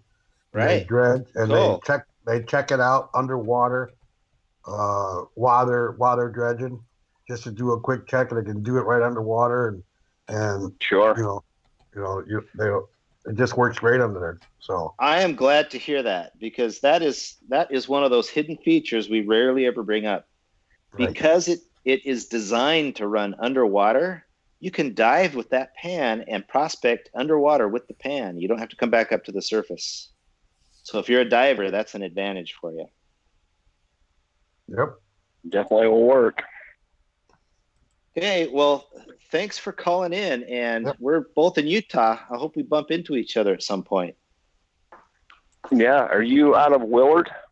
I'm in Willard, and if you make it up that way and call, I will invite you over, and you can check out some of the cool stuff we're working on over there. I think you already did over the email, so. Well, perfect. You emailed me I was the one that wanted to change the color of the pans, if that rings a bell for you. It does. You wanted the blue instead of the green. That's right. Well, I wanted one of each, and in the drop-down menu, it didn't give you that option with that get one, buy one, get one free or whatever. Oh, really? It was. It should have. I'll have to look into that. It only give you one option, but we got it all worked out and still got the pans within 2 days. That was awesome. Well, I'm glad to hear that, and make sure you call me. And when you're in the area, come on over. I'm usually there Fridays and Saturdays, and you can come check out the cool thing the secret thing that's in my garage. I'm going to talk about a little bit today. All right, I'll definitely do that. So, all right, that sounds like a segue to me to talking about the thing in my garage. You got a new thing? I have a. That's right. It's on now. I have the coolest freaking thing in my garage. Oh my gosh. So because I have all kinds of things in my garage, I just can't find them. Yeah, I was gonna say the same thing. Can they catch gold is the question. So this thing, let's just say it takes up the full carport, and it's designed to go into a prospecting area. So this is more for commercial mining. And normally what we do when we go prospecting areas, we'll go set up a sluice, and that'll take a week. And then you sluice all week long because, gosh darn it, you spend all that time setting up, you're darn well going to use it. And then you tear down for a week. Yeah, you have to do reclamation and everything and get it back to, in order to permit, you have to have a whole plan. And it takes, a good month to go in and prospect an area. With this system, it rolls in. You excavate directly into it. It has its own water containment and dewatering system. It will run 50 yards to 100 yards an hour. That's the rate that it runs at as a prospecting tool. And the clean out it has two modes. One is continuous feed, and the other mode is instant clean out. You can clean the whole thing out in 1 to 3 minutes. And the reason that's important is because you can dig your first 3 feet out, prospect, run that through, see what's in it, go another 3 feet deep, and you can see layer by layer where your gold's at instead of just digging a 12-foot trench and averaging it across the whole run. Right. So you know right where your gold is, what layer it's at. If there's a false bottom, you'll see it. So that machine I am so freaking excited about. That one gets my blood going. But I'm announcing that today just to let you know some of the things we have in the woodworks. That will be the 3rd or 4th machine we release. So what's this machine called? That one doesn't really have a name yet. Oh. It's called Get That Out of My Bay, Honey. That's what my wife calls it. That's my Get her done. spot. Yeah, and that thing, it just purrs. It's so quiet. And the reason if you're an engineer, that means it won't wear itself out. It just runs quietly, and it runs super high volumes. It's really exciting. So, but that's like the big brother to the ones we're going to release here right away. And it's the little baby compared to the ones we've done before. We've created a 600 yard an hour machine that we left up in Alaska, and we created about a 25 to 100 yard hour machine, depending on what you do to it. That's quite a bit bigger. There's some videos out there. I don't know if maybe I should start posting some of those videos, but so those were designed to process. Instead of having a sluice, you run raw ore right through that system, and then it has about a 1 to 5 minute clean out depending on how you set it up. So what's coming out right away, I mean, Ken, that guy just won't quit pushing me. He wants me to release it right away, and so the baby to all of those we affectionately call the 55-gallon drum separator, or the barrel separator. And the way that one was born is we were up running these bigger machines in Alaska, and the partner we were with said, I got these 40 or 50 buckets of black sand every clean out, and I'm trying to run a Miller table and I'm trying to run spiral wheels and clean up sluices. And I know I'm losing a lot of gold and it's hard and it's slow. Can you help me out? Does your technology do anything here? And so I actually in one weekend converted it down to a very small one that fit on a barrel. And then I went home and made a more robust version and sent it back up to Alaska. But that thing runs about 1 yard an hour, and it processes the nastiest heavy black sands, that horrible stuff. And it runs at high speed rates. You can go through the 40 to 50 buckets in about an hour. Wow. So it's about a yard an hour machine. And that's running the nastiest, heaviest black sands. And if you think about that, most of your bigger your bigger military table, your finished sluices, you spoon onto those things. A spiral wheel, you spoon into it. Right. And imagine going through 40 to 50 5-gallon buckets. How long would that take you? I mean, that is ridiculous. It's not commercial. So what is this? It's be a lifetime for me. So what is it? A giant motorized gold claw? It's kind of like that. It's displacement technology. Okay. And it's motorized. So that's right. And because it's motorized and it's equipment, it controls all the motions precisely. It's a precision way of separating, and it just runs you're dumping buckets into this thing and it's pulling that gold out. And what we found with this barrel separator is when we would go back and run the tailings after people, so not the sluice box tailings, we're talking after we cleaned those heavies out and we ran those on the table later, the tailings from that, okay, so the heavies tailings, we were getting an additional 30 to 40% gold out of that. Wow. That's how much that was being missed with the conventional ways. And it's the guys up at Gold Rush, Alaska, Steve Pomeranke. So the guy that does Spin It Off, he was invited to go up to Steve's house and work his driveway. In other words, his black heavies tailings he would throw in his driveway. And he was getting, he brought back like, I don't know, I'm going to guess something like 3 to 10 ounces worth of gold just from working one weekend in his driveway. He's going to be up there all summer, isn't he? Steve or the Dave. Guy from Spin It Off, Dave from Spin It Off, Dave. I really don't know if he's going to be up there or not. But the point is that till the fun ends or he runs out of money, I think David said. Yeah. That reminds me of the farmer. I'm a farmer. He won the lottery, won $1 million, and when they asked what he'd do with it, he said he'd probably just keep farming until it's all gone.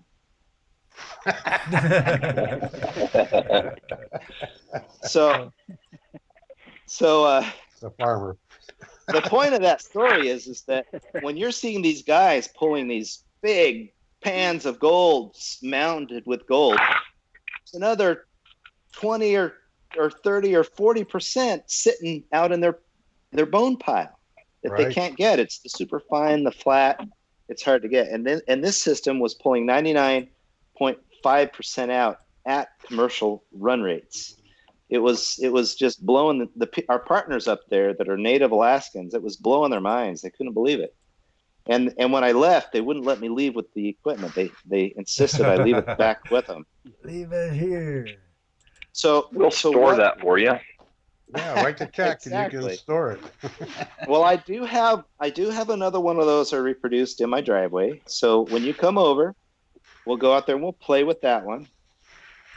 But so what we're releasing right away is the customers that have found out about this and seen it, and Ken, because he's the guy that keeps pushing me and making me crazy, they want a 5-gallon bucket version is what they affectionately call it. In other words, one that's so small and portable, you can just take it up like on a backpack and set it up and run it.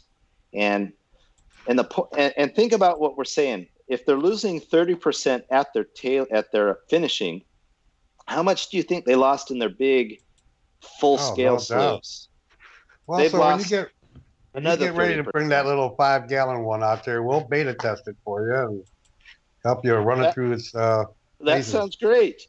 Yeah, we're always ready to try out new products. I mean, that's what we're about. We'll be your guinea pig for you. Yeah. That's what we're great. That's what we're about. We're about new equipment. What's new on the market, what works, what doesn't work. To me it's exciting. So I will take you guys up on that. We'll set up some kind of a test with you guys.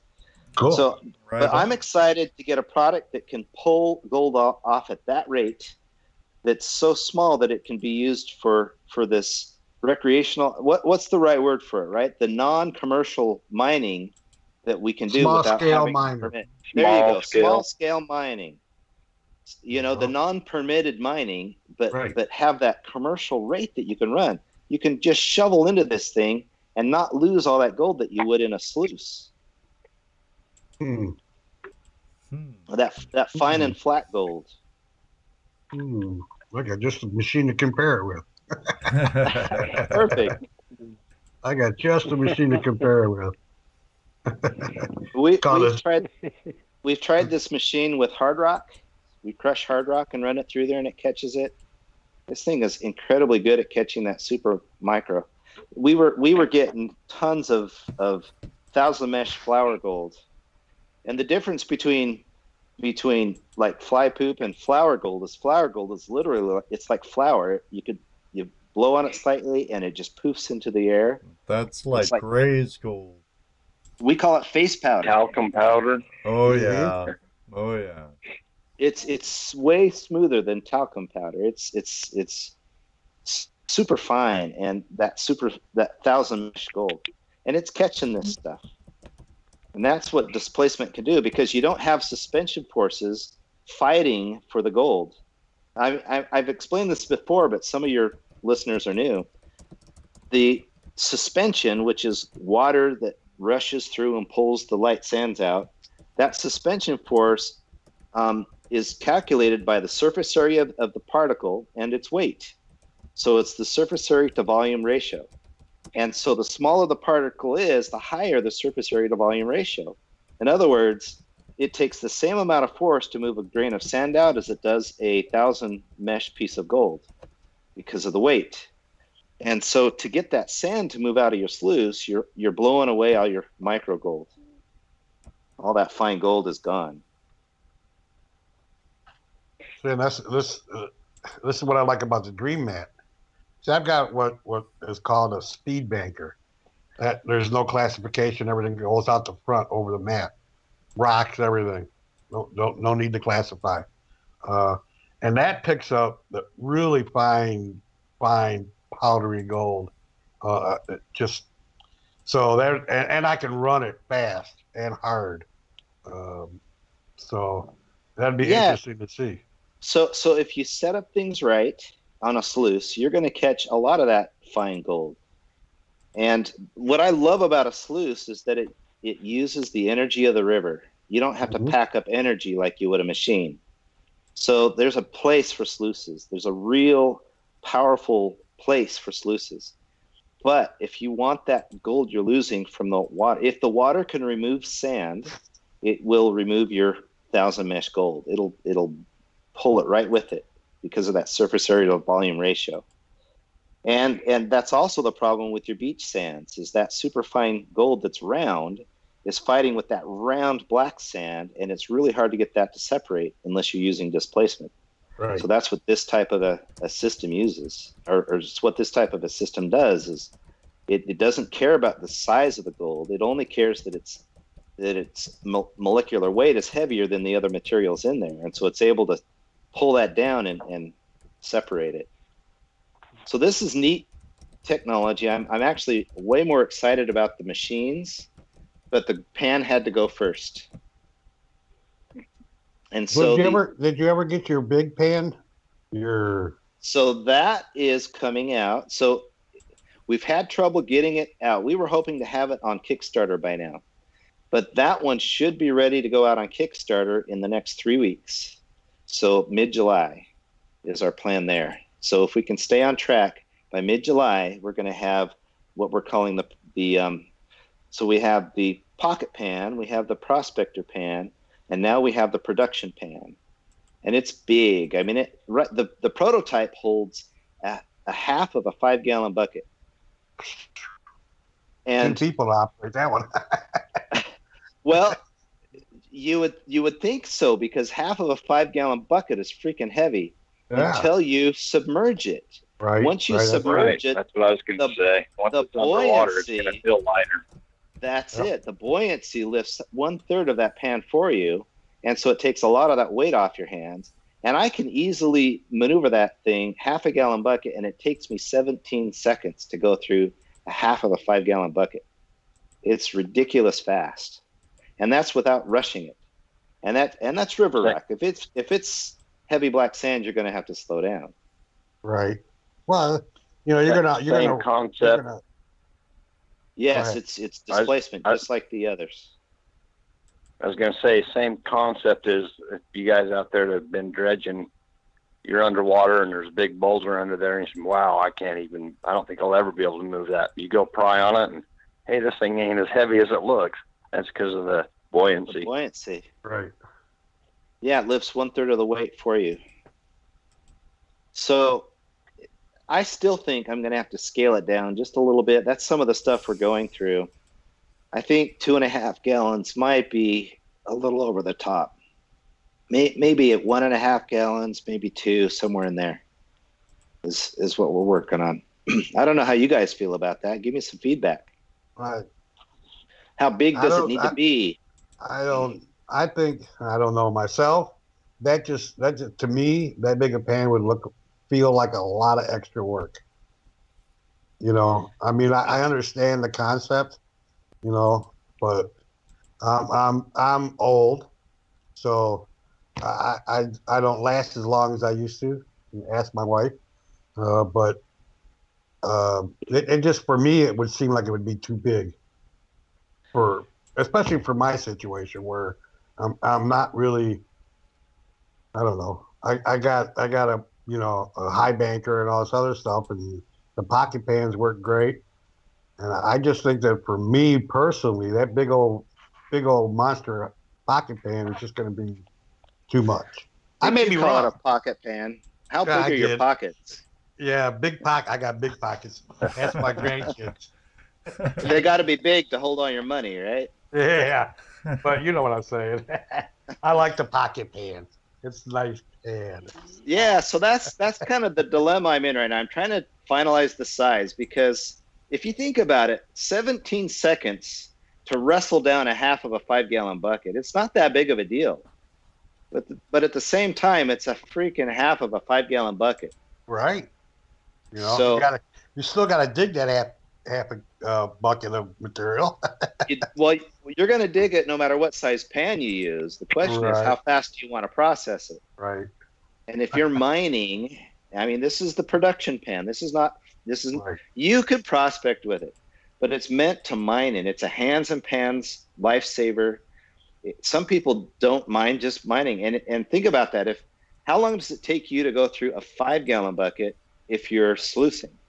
Because that's the point of a sluice, is to get through your material fast. That's true. But I'm not taking the whole 5-gallon bucket and working in a pan either. You know what I'm saying? Well, yeah, and that's something I do, is I'll go through a full 5-gallon bucket in a pan just to know that I'm in a good spot or not. Right. So, it depends. And your area, so you don't need to do that. Right. Well, and then like with me, I mean, personally with me, that wouldn't be something that I'd be able to handle with, mostly because of my shoulders. But a younger person, someone just getting out, wanting to do a lot of production, I can see where that would be an advantage for them. So you can't. Yes. I mean, you can't really. What I say as being true for everybody. It's just for me personally. I just don't think I would be able to handle a big pan for a long time. But I hear what you're saying. That's the tough decision about making the next product is, you can't make 3 sizes between here and there. We're just too small to do that. we're not a large company that can Well, absorb that. You have to go by what the majority of your customers Yeah. are asking too. So I'm convinced that 2.5 gallons will make a few of those big, burly, broad shoulders guys just thrilled to death. Oh, I wouldn't doubt it. Caleb would probably love it. Yeah, but I think it's going to have to be a little bit smaller because I think most people are just going to be worn out a little too soon. Or intimidated by the size. Or yeah. That could be too. Intimidated when they first see it. Yeah, like, oh, that's too big. I can't carry that around. Mm-hmm. or even fill it up and lift it and go, I can't work that, not even trying to submerge it. But anyway, so that's kind of where we're at. Is we're working out some of those details, and mostly we just need to get the campaign up on the Kickstarter platform and get it launched. Well, whatever you want to put out there, we'll be glad to try it out for you and give you some good feedback. You want to put a monster out there, we'll work it. And then I'll be able to go, that was not bad at all, that for as big as it is, or that's just way too big. Well, that was my reaction. I'm not the youngest buck out there. You know, I just turned 50, and I wrestled that thing down no problem. You're so old. Yeah. Hey, things are changing, man. Oh yeah, tell me about it. Things are not the same. I'll be 68 in August, so. And they say change is good. That was a young guy that said that. I know. I'm older than you. Older than me? Yeah. Whoa. Okay. Yeah. Hey, Ed, there's somebody older than me. Wow. That's hard to believe. Well, I think we've let pretty much every cat out of the bag that I planned on bringing. Okay, I've got one more that you can let out of the bag. Are you guys going to be at Gold Rush in September? It'll be Labor Day. I know. Ken and I were discussing that yesterday, and I think we need another week or two to deliberate because there's one out east, the Gold Rush days, and then there's one just before Christmas up in Puyallup that we're thinking about going to in Washington State. That's not on our schedule yet. Well, we got Gold Rush Days in Ohio, which is the first weekend of September. Then you got the GPAA Gold Show, which is at the end of the month in October. Then they have the one in Georgia too. And then there's one in Georgia the week after that. Right. And so the timing actually works out for us. I think the timing is good. We just have to decide if we have that much energy to put it all together and get out there and then somehow get everything from there to the GPAA. It's hard to move stuff around. Well, and then when I was talking to Ken, he asked if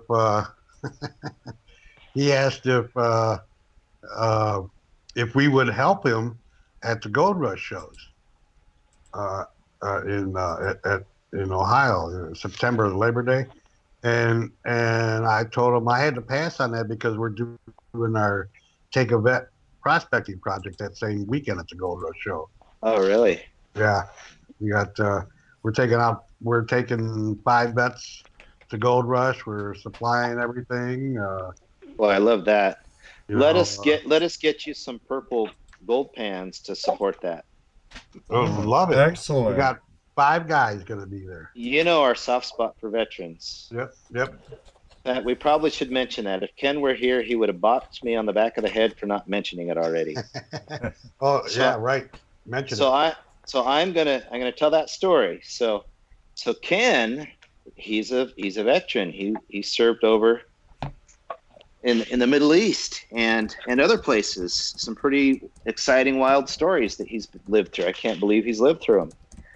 But by the time he got back, he was suffering from PTSD. And I think I'm finally saying that right. PTSD. You know, PTSD. And so he tried to deal with that, talking to people, all these different ways. And finally, he decided to go out and get into gold panning. And he found that by working his muscles, well, let's put it this way. PTSD is not just in your mind. It's not just in your head. The stress and the tension is built up throughout your body, throughout your muscles. Absolutely. And by going out and working a long, hard day, moving a boatload of earth, by the time you're done, you're worn out, but your stress has left your body, and you find kind of a calm. Plus, you're just out there, enjoying nature and the river. And he found that it basically saved him from his PTSD. That's my therapy. Is that right? So Yeah, you could relate to Ken. Ken, yours, Chris's, right. Kabillion people out there. Well, maybe More- not a more- kabillion, but More than you'll ever know, because people just don't let you know that they're suffering from it. It's kind of you suffer it on your own, you and your Right. family deal with it. Right. And or not, which is the biggest or problem. not. Yeah, So he's reaching out to veterans, and he's saying, do what I did. Don't keep suffering from it. If you're not into gold, come out with me. I'll take you out on the river. And he takes veterans out. And if you are into gold, he's saying, do it a lot. Get out there and work that out of your system, and save yourself and your family, just like he did. So that's his message. And he asked me, he says, Klint, is there anything we can do? Can we help with this? And so what we decided to do is we're going to support the Purple Heart Foundation. And it's the Wounded Warrior Purple Heart Foundation. And so anytime we sell a purple pan, that reminds us of the Purple Heart Foundation, we donate $1 to the Purple Heart Foundation. And last year, we started that program last year, and by the end of the year, we had over $1,000 donated to the Purple Heart Foundation. Nice. And this year should be a lot bigger than that, because there's a lot of people learning about the gold pan and supporting that cause. One of the vets that will be taken out is a officer with the local chapter of Wounded Warrior Project. Awesome. And the reason I wanted to take him out is because I've been talking to him and trying to get in with Wounded Warrior. They got lots of hoops to jump through. We got to call here, go there. So I said, you know what? No, I'm going to just take this guy out because he's one of the officers. Take him out. Let him see what it's about. Let him push it for me. Boy, that's a great idea. It saved Ken.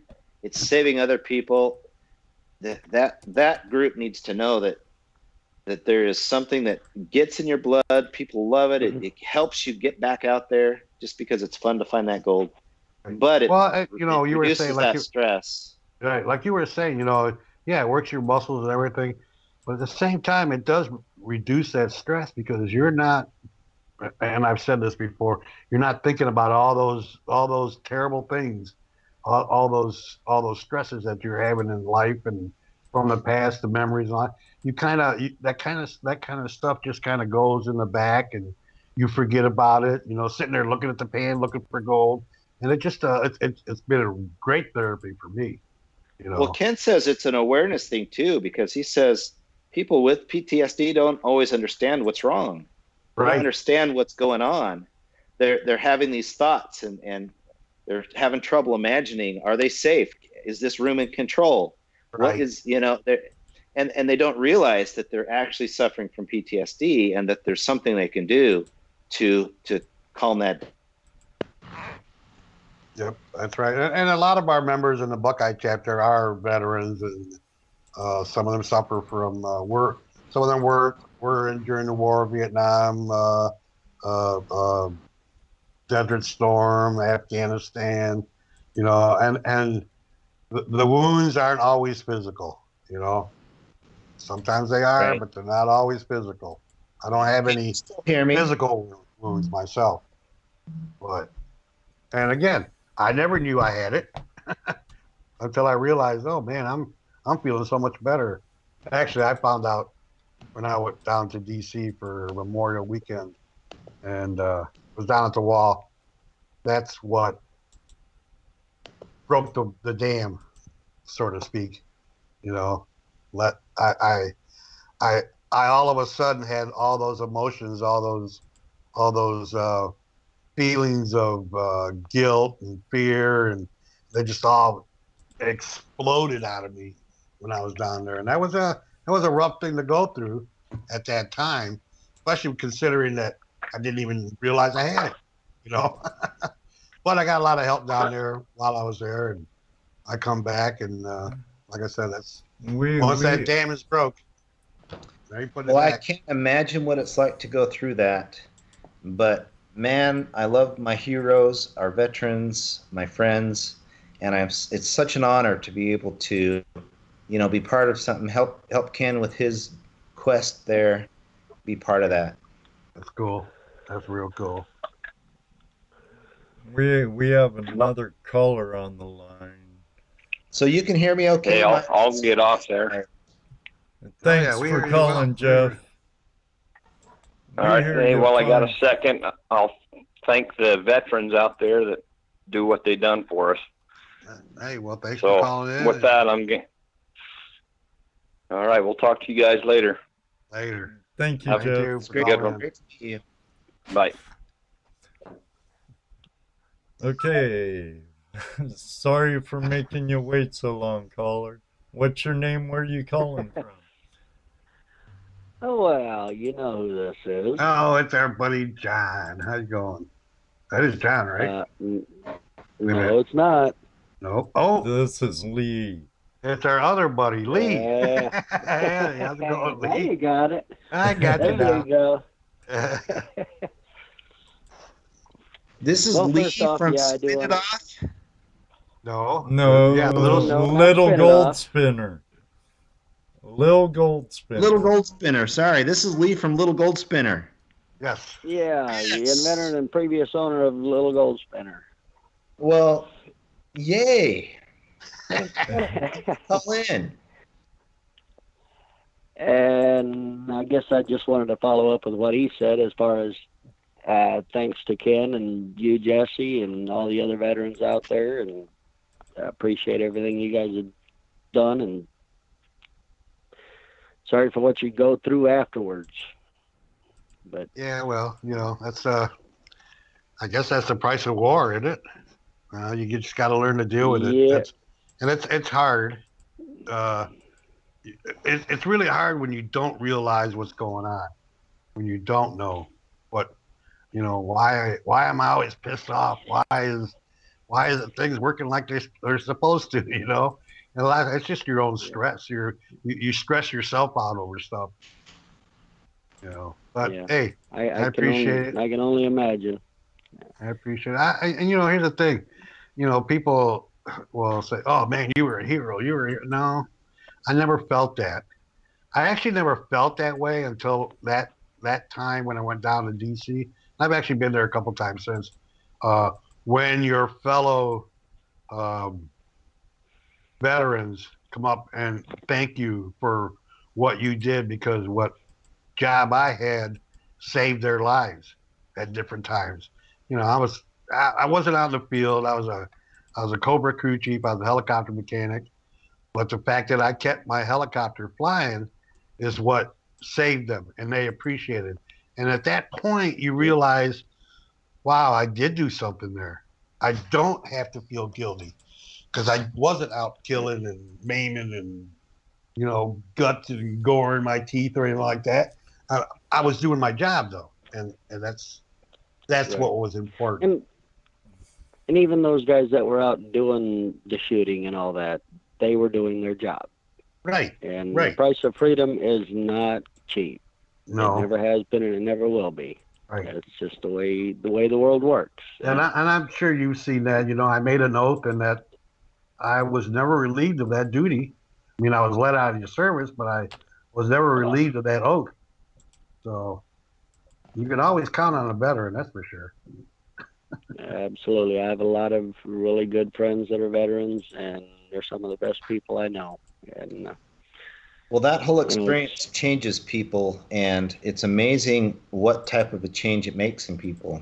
They're some of the most powerful leaders and some of the most, I don't know if calm collected is the right word, but the most solid decision makers because of what they've been through. Right. Oh yeah, we do tend to make, decisions, good or bad or indifferent. We make those decisions. You cut through the crap and the whining and all the frivolous things that's a big deal to everybody else, and get down to what matters. Is from my perspective. That's true. Yep. Well, you had to. In that situation, you had, and in a lot of instances, they had split seconds to make a decision of what to do, and you make a decision and you go with it. Well, sometimes it's not even. Sometimes it's not even a decision; it's an action. You ain't got time to decide. You have to act. So. Yeah. Yep. And I think that's some of the problem right there. You learn how to react and act without thinking about it, and that's a strain. That really is, not necessarily then, but later on when you go, man, I did that and I didn't even hesitate. Wow. Yeah. It's what you were trained to do. Right. Right. Like I said, I wasn't out in the field shooting and stuff like that. Not that I didn't get shot at, but that wasn't my job. My job was to keep my helicopter flying so that my pilots could shoot and my guns were all working and the helicopter wasn't going to crash and it was fueled and cleaned and ready to go the next morning. So yeah, that was a lot of pressure for an 18-year-old. Yeah. Here, you go, you get drafted. I got drafted, but I enlisted at the same time, so I'd have an opportunity to pick my own job, and I picked aeronautics. So they teach you how to work on it. They teach you how to, what you have to do and what to take care of your helicopter. So you go there and you do that, and you hear of all these war stories, like I was telling you, I was saying earlier, and you don't do any of the actual fighting. And I came back, and friends were killed, and I remember, carrying bodies with guys on stretchers and legs blown off and stuff. So that was no fun. But when I got back, I never even admitted I was in the service. It was not the time. People didn't care about us back then. In fact, they hated us. Yeah. So that was another stress. So, I went years without even talking about it. So I'm building all that up in me. And life really sucks. And sometimes you just want to take that gun and, take care of the problem. You don't know what the problem is, but you got one, but you got to take care of it. So you get to a point where you got to just, whoa. Yeah, the heebie-jeebies do go away after a while, but it takes a lot. Like I said, I didn't even realize how bad I was until I was down in D.C. at the Vietnam Memorial and during Memorial Weekend, and it just all came out, and I've never been the same since, which is okay, because now I'm a little bit more calm, and I've got gold prospecting that I can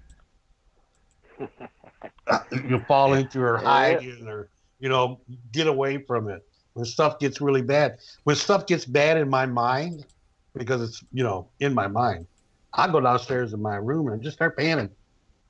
Just start panning. Yeah, I found the gold before, and it's no big deal. But the act of panning helps me. So. Yeah, I've heard a lot of people say that the act just panning. It's kind of a get your mind off, and you have to concentrate on what you're doing and focus and pay attention to that, and not be thinking about all the other crap that's going on. Absolutely. Me, so I've never been able to get to that point with panning. I hate panning. Oh, me too. But it's something to do. I got a question for you, Lee. I haven't heard from you in a while.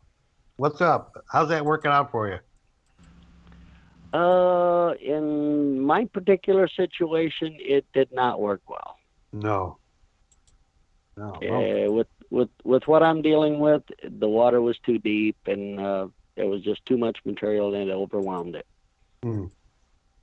Do you have a Not that it's a bad product, because I've used it in other situations now and it worked great. But you've been using them though, huh? Yeah, the primary purpose I got them for, it didn't work very well. Okay, that sucks. Well, I'm curious what it might have been. Top secret, Clint. Well, it's kind of, but not entirely. I do have to tell you, though, that I am getting closer to making that whole idea work for me. Oh, cool. I did last 2 weeks 10 grams of powder dust, Nice. as Clint put it. What would you call it? Facial dust? Talcum powder. Yeah. Flour gold. Talcum powder. Yeah. I'm probably about 80% of mine is talcum powder gold, and I 10 grams in the last 2 weeks, and I was out twice a week for maybe 2 hours. So now you're just using your spinner or your little gold spinner? Actually, no, not entirely. I'm using that, and I'm using hog matting in the same situation, but it's a more aggressive matting. And with the situation I'm dealing with, that seemed to work better. Okay. Well, everything has its place, right? Oh, yeah, absolutely. And that's like I said. Without tipping your secret, you're describing what that little machine is designed for. Well, I was going to ask you the question. That machine you were discussing earlier, would that be awful familiar to me? Wait, I didn't quite hear. What was that? I said, without giving away your secret on your machine, if I was to look at it, would it look pretty familiar to me? Would it look familiar to you? You mean, would you be able to understand what's going on? Yeah. I think you could. I think it's not very complex what's going on there. But I'm not too worried about that either. It's patented. And like I said, I'm prior owner, so I'm not worried about that in the slightest. Oh no, it's not a spinning or a centrifugal force machine at all. It's a displacement system again. Okay. Yeah, it's not gonna look anything like a little spinner or a little gold spinner. Well, I do have your number. I'm gonna have to give you a call and learn a little bit more about this as to when they're going to be available and that kind of thing, because I happen to have a very large amount of sand available that has gold in it, but it's not enough to make it worth my time to shovel it through a little spinner. At $3 to $5 a ton, I can't shovel enough through my little spinner to make it worth doing. Right. However, if I could process, 40 yards an hour. See, you want the one that's in my garage. Well, yeah. Yards an hour through that thing. I have an excavator available, and if I had a machine that could run that much material, I could do some good. See, I need to go prototype it at your house or your location. See that? You would be more than welcome at my location to prototype this thing and test it out. You're out east, aren't you? Indiana. I am in northern Indiana. Might be easier to truck the sand here. Well, unless you have about 4 full trains of, 70, 80 cars each. Because I have a small mountain of this sand available. Yeah, that sounds like the dream material to run through this system. Probably all classified sand down to 3/16 of an inch and smaller. Yeah, if it's that type of sand, we'd probably set it up to go closer to 150 yards an hour and just rip that stuff through it. And set it up for continuous feed, so you never stop the machine and just keep pulling that gold out. Yeah, because it's scattered throughout in equal amounts. Every spot I've tested had an equal amount, but yeah, it's like I said, it's just not enough to make it worth the hand shoveling through a machine that takes 3/4 ton an hour. But if I could run 50 tons or more an hour, then I'd be looking at, okay, that's worthwhile, you know, and still get that kind of recovery rate. Do you know what the ounces per yard are? I didn't necessarily calculate it in that terms, but it's between $3 and $5 a ton. You can do the math on that. Based on gold being $1,300 an ounce. Yeah.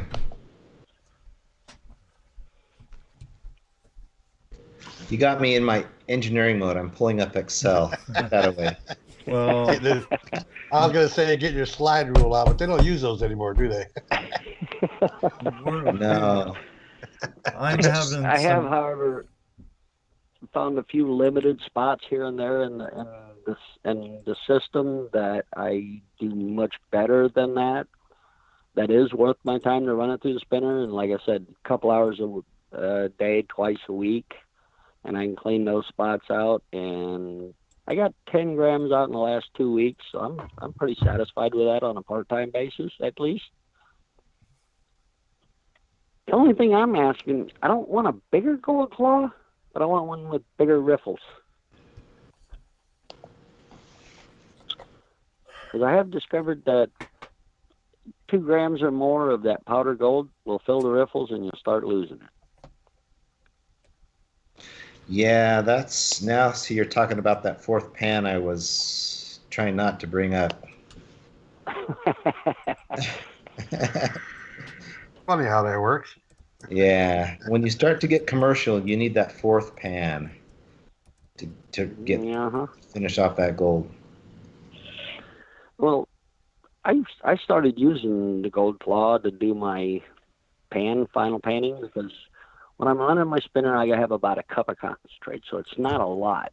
And when I was doing demos at the gold shows and stuff, I would put, I don't know, 1/4 gram, 1/10 of a gram, whatever, in a gallon and a half of material, run it through, and it was pretty much pure black sand. I could drain that out into the gold claw, pan it down, have that 1/4 gram of gold back in 30 seconds, which was an excellent tool for me in that situation. Well, now when I'm using it, I'm draining out and I'm getting a couple of grams of gold, and I'm using the gold claw and it's going. And all the little riffles in the back are full of that fine gold. Yep. And I wind up blowing some of it out, and it's like, okay, this, Yeah, it used to work. Commercial gold. It's time for a different tool. Those I've just more learned designed for prospecting. This next pan that comes out is just a little awkward, but it has bigger riffles on the back. The fourth one is really designed for what you're dealing with right now. Most people though are prospecting with their pans. Right, and that's why I was thinking, not you know, small amounts, you know, kind of a unique position of being able to have gold that overwhelms it. Yep. But I love it for being able to recover that flour gold, because I can pan that down, and I just learned to use a safety pan. I'll put a safety pan in my panning tray, use a gold claw, pan into that safety pan, and I've got almost completely clean powdered gold in the back there. I'll snuff that off, dump everything back into it, and start over. And that's with black sand. That's what I love about that pan, is you're able to clean your gold right in the pan. You know, I mean, and get it clean. Yeah, it gets you to the gold, not to the black sand. And that's what you need. That's the feedback you need. How much gold is in here? Right. Yeah, it's down to, I mean, it literally, those riffles will fill up with just pure gold, and all the black sand's gone off of it. You got just this little skiff. They're completely full, and I have to dump everything back in and start over. And in some cases, do that 4 or 5 times to get all of it. But, you know, that's still the fastest way I've ever found to get that powdered gold virtually clean out of almost pure black sand. So does the little gold spinner, does it put enough energy in the water that powder gold gets away? No, it puts enough energy in the water to retain that powder gold. I keep everything down to at least 300 mesh at virtually 99.8% recovery rate. Yeah, I was just curious because you said that you aren't using the spinner for that. You're trying to do it some other way. It's a different application. Well, the ongoing process that's going on, I'm not using my spinner in anymore. But when I go out twice a week, I clean out my mats that are there, and then I'll take and run some material through out of the other traps that I've got and run that through the spinner. So when I run that through the spinner, then I've got a lot of really fine powdered gold. Well, I sure enjoyed you and your wife out of the shows. You guys were so fun to meet out there. Well, yeah, his wife cooks real well too. She wouldn't quit feeding me candy and stuff. I had to go on a diet afterwards. And our granddaughter thoroughly appreciates your gold claw. Well, I love that. I did show you what she got out of the panning booth at Indy last year, didn't I? Yes, that was impressive. We brought it home. It was over a gram that she got out of the panning booth. And that was her first time panning. She was a little professional too. She went to work. I literally took her over the Friday evening to the panning booth, showed her how to use the cold claw for maybe 5 minutes, and then Saturday morning I said, "Okay, go ahead. You're right here where we can see you." And we stayed at our booth. She went over and went to town, and she got over a gram, and she was really probably 2 or 3 hours that she was actually at the panning booth a day. Oh, what a nice babysitter, huh? Oh yeah, she was loving it. You know, she'd go over for a half hour, and she'd come back and sit there and finish her gold out for the half hour, and then she'd go back over to the booth. She has focus. Oh yeah, she likes the shiny.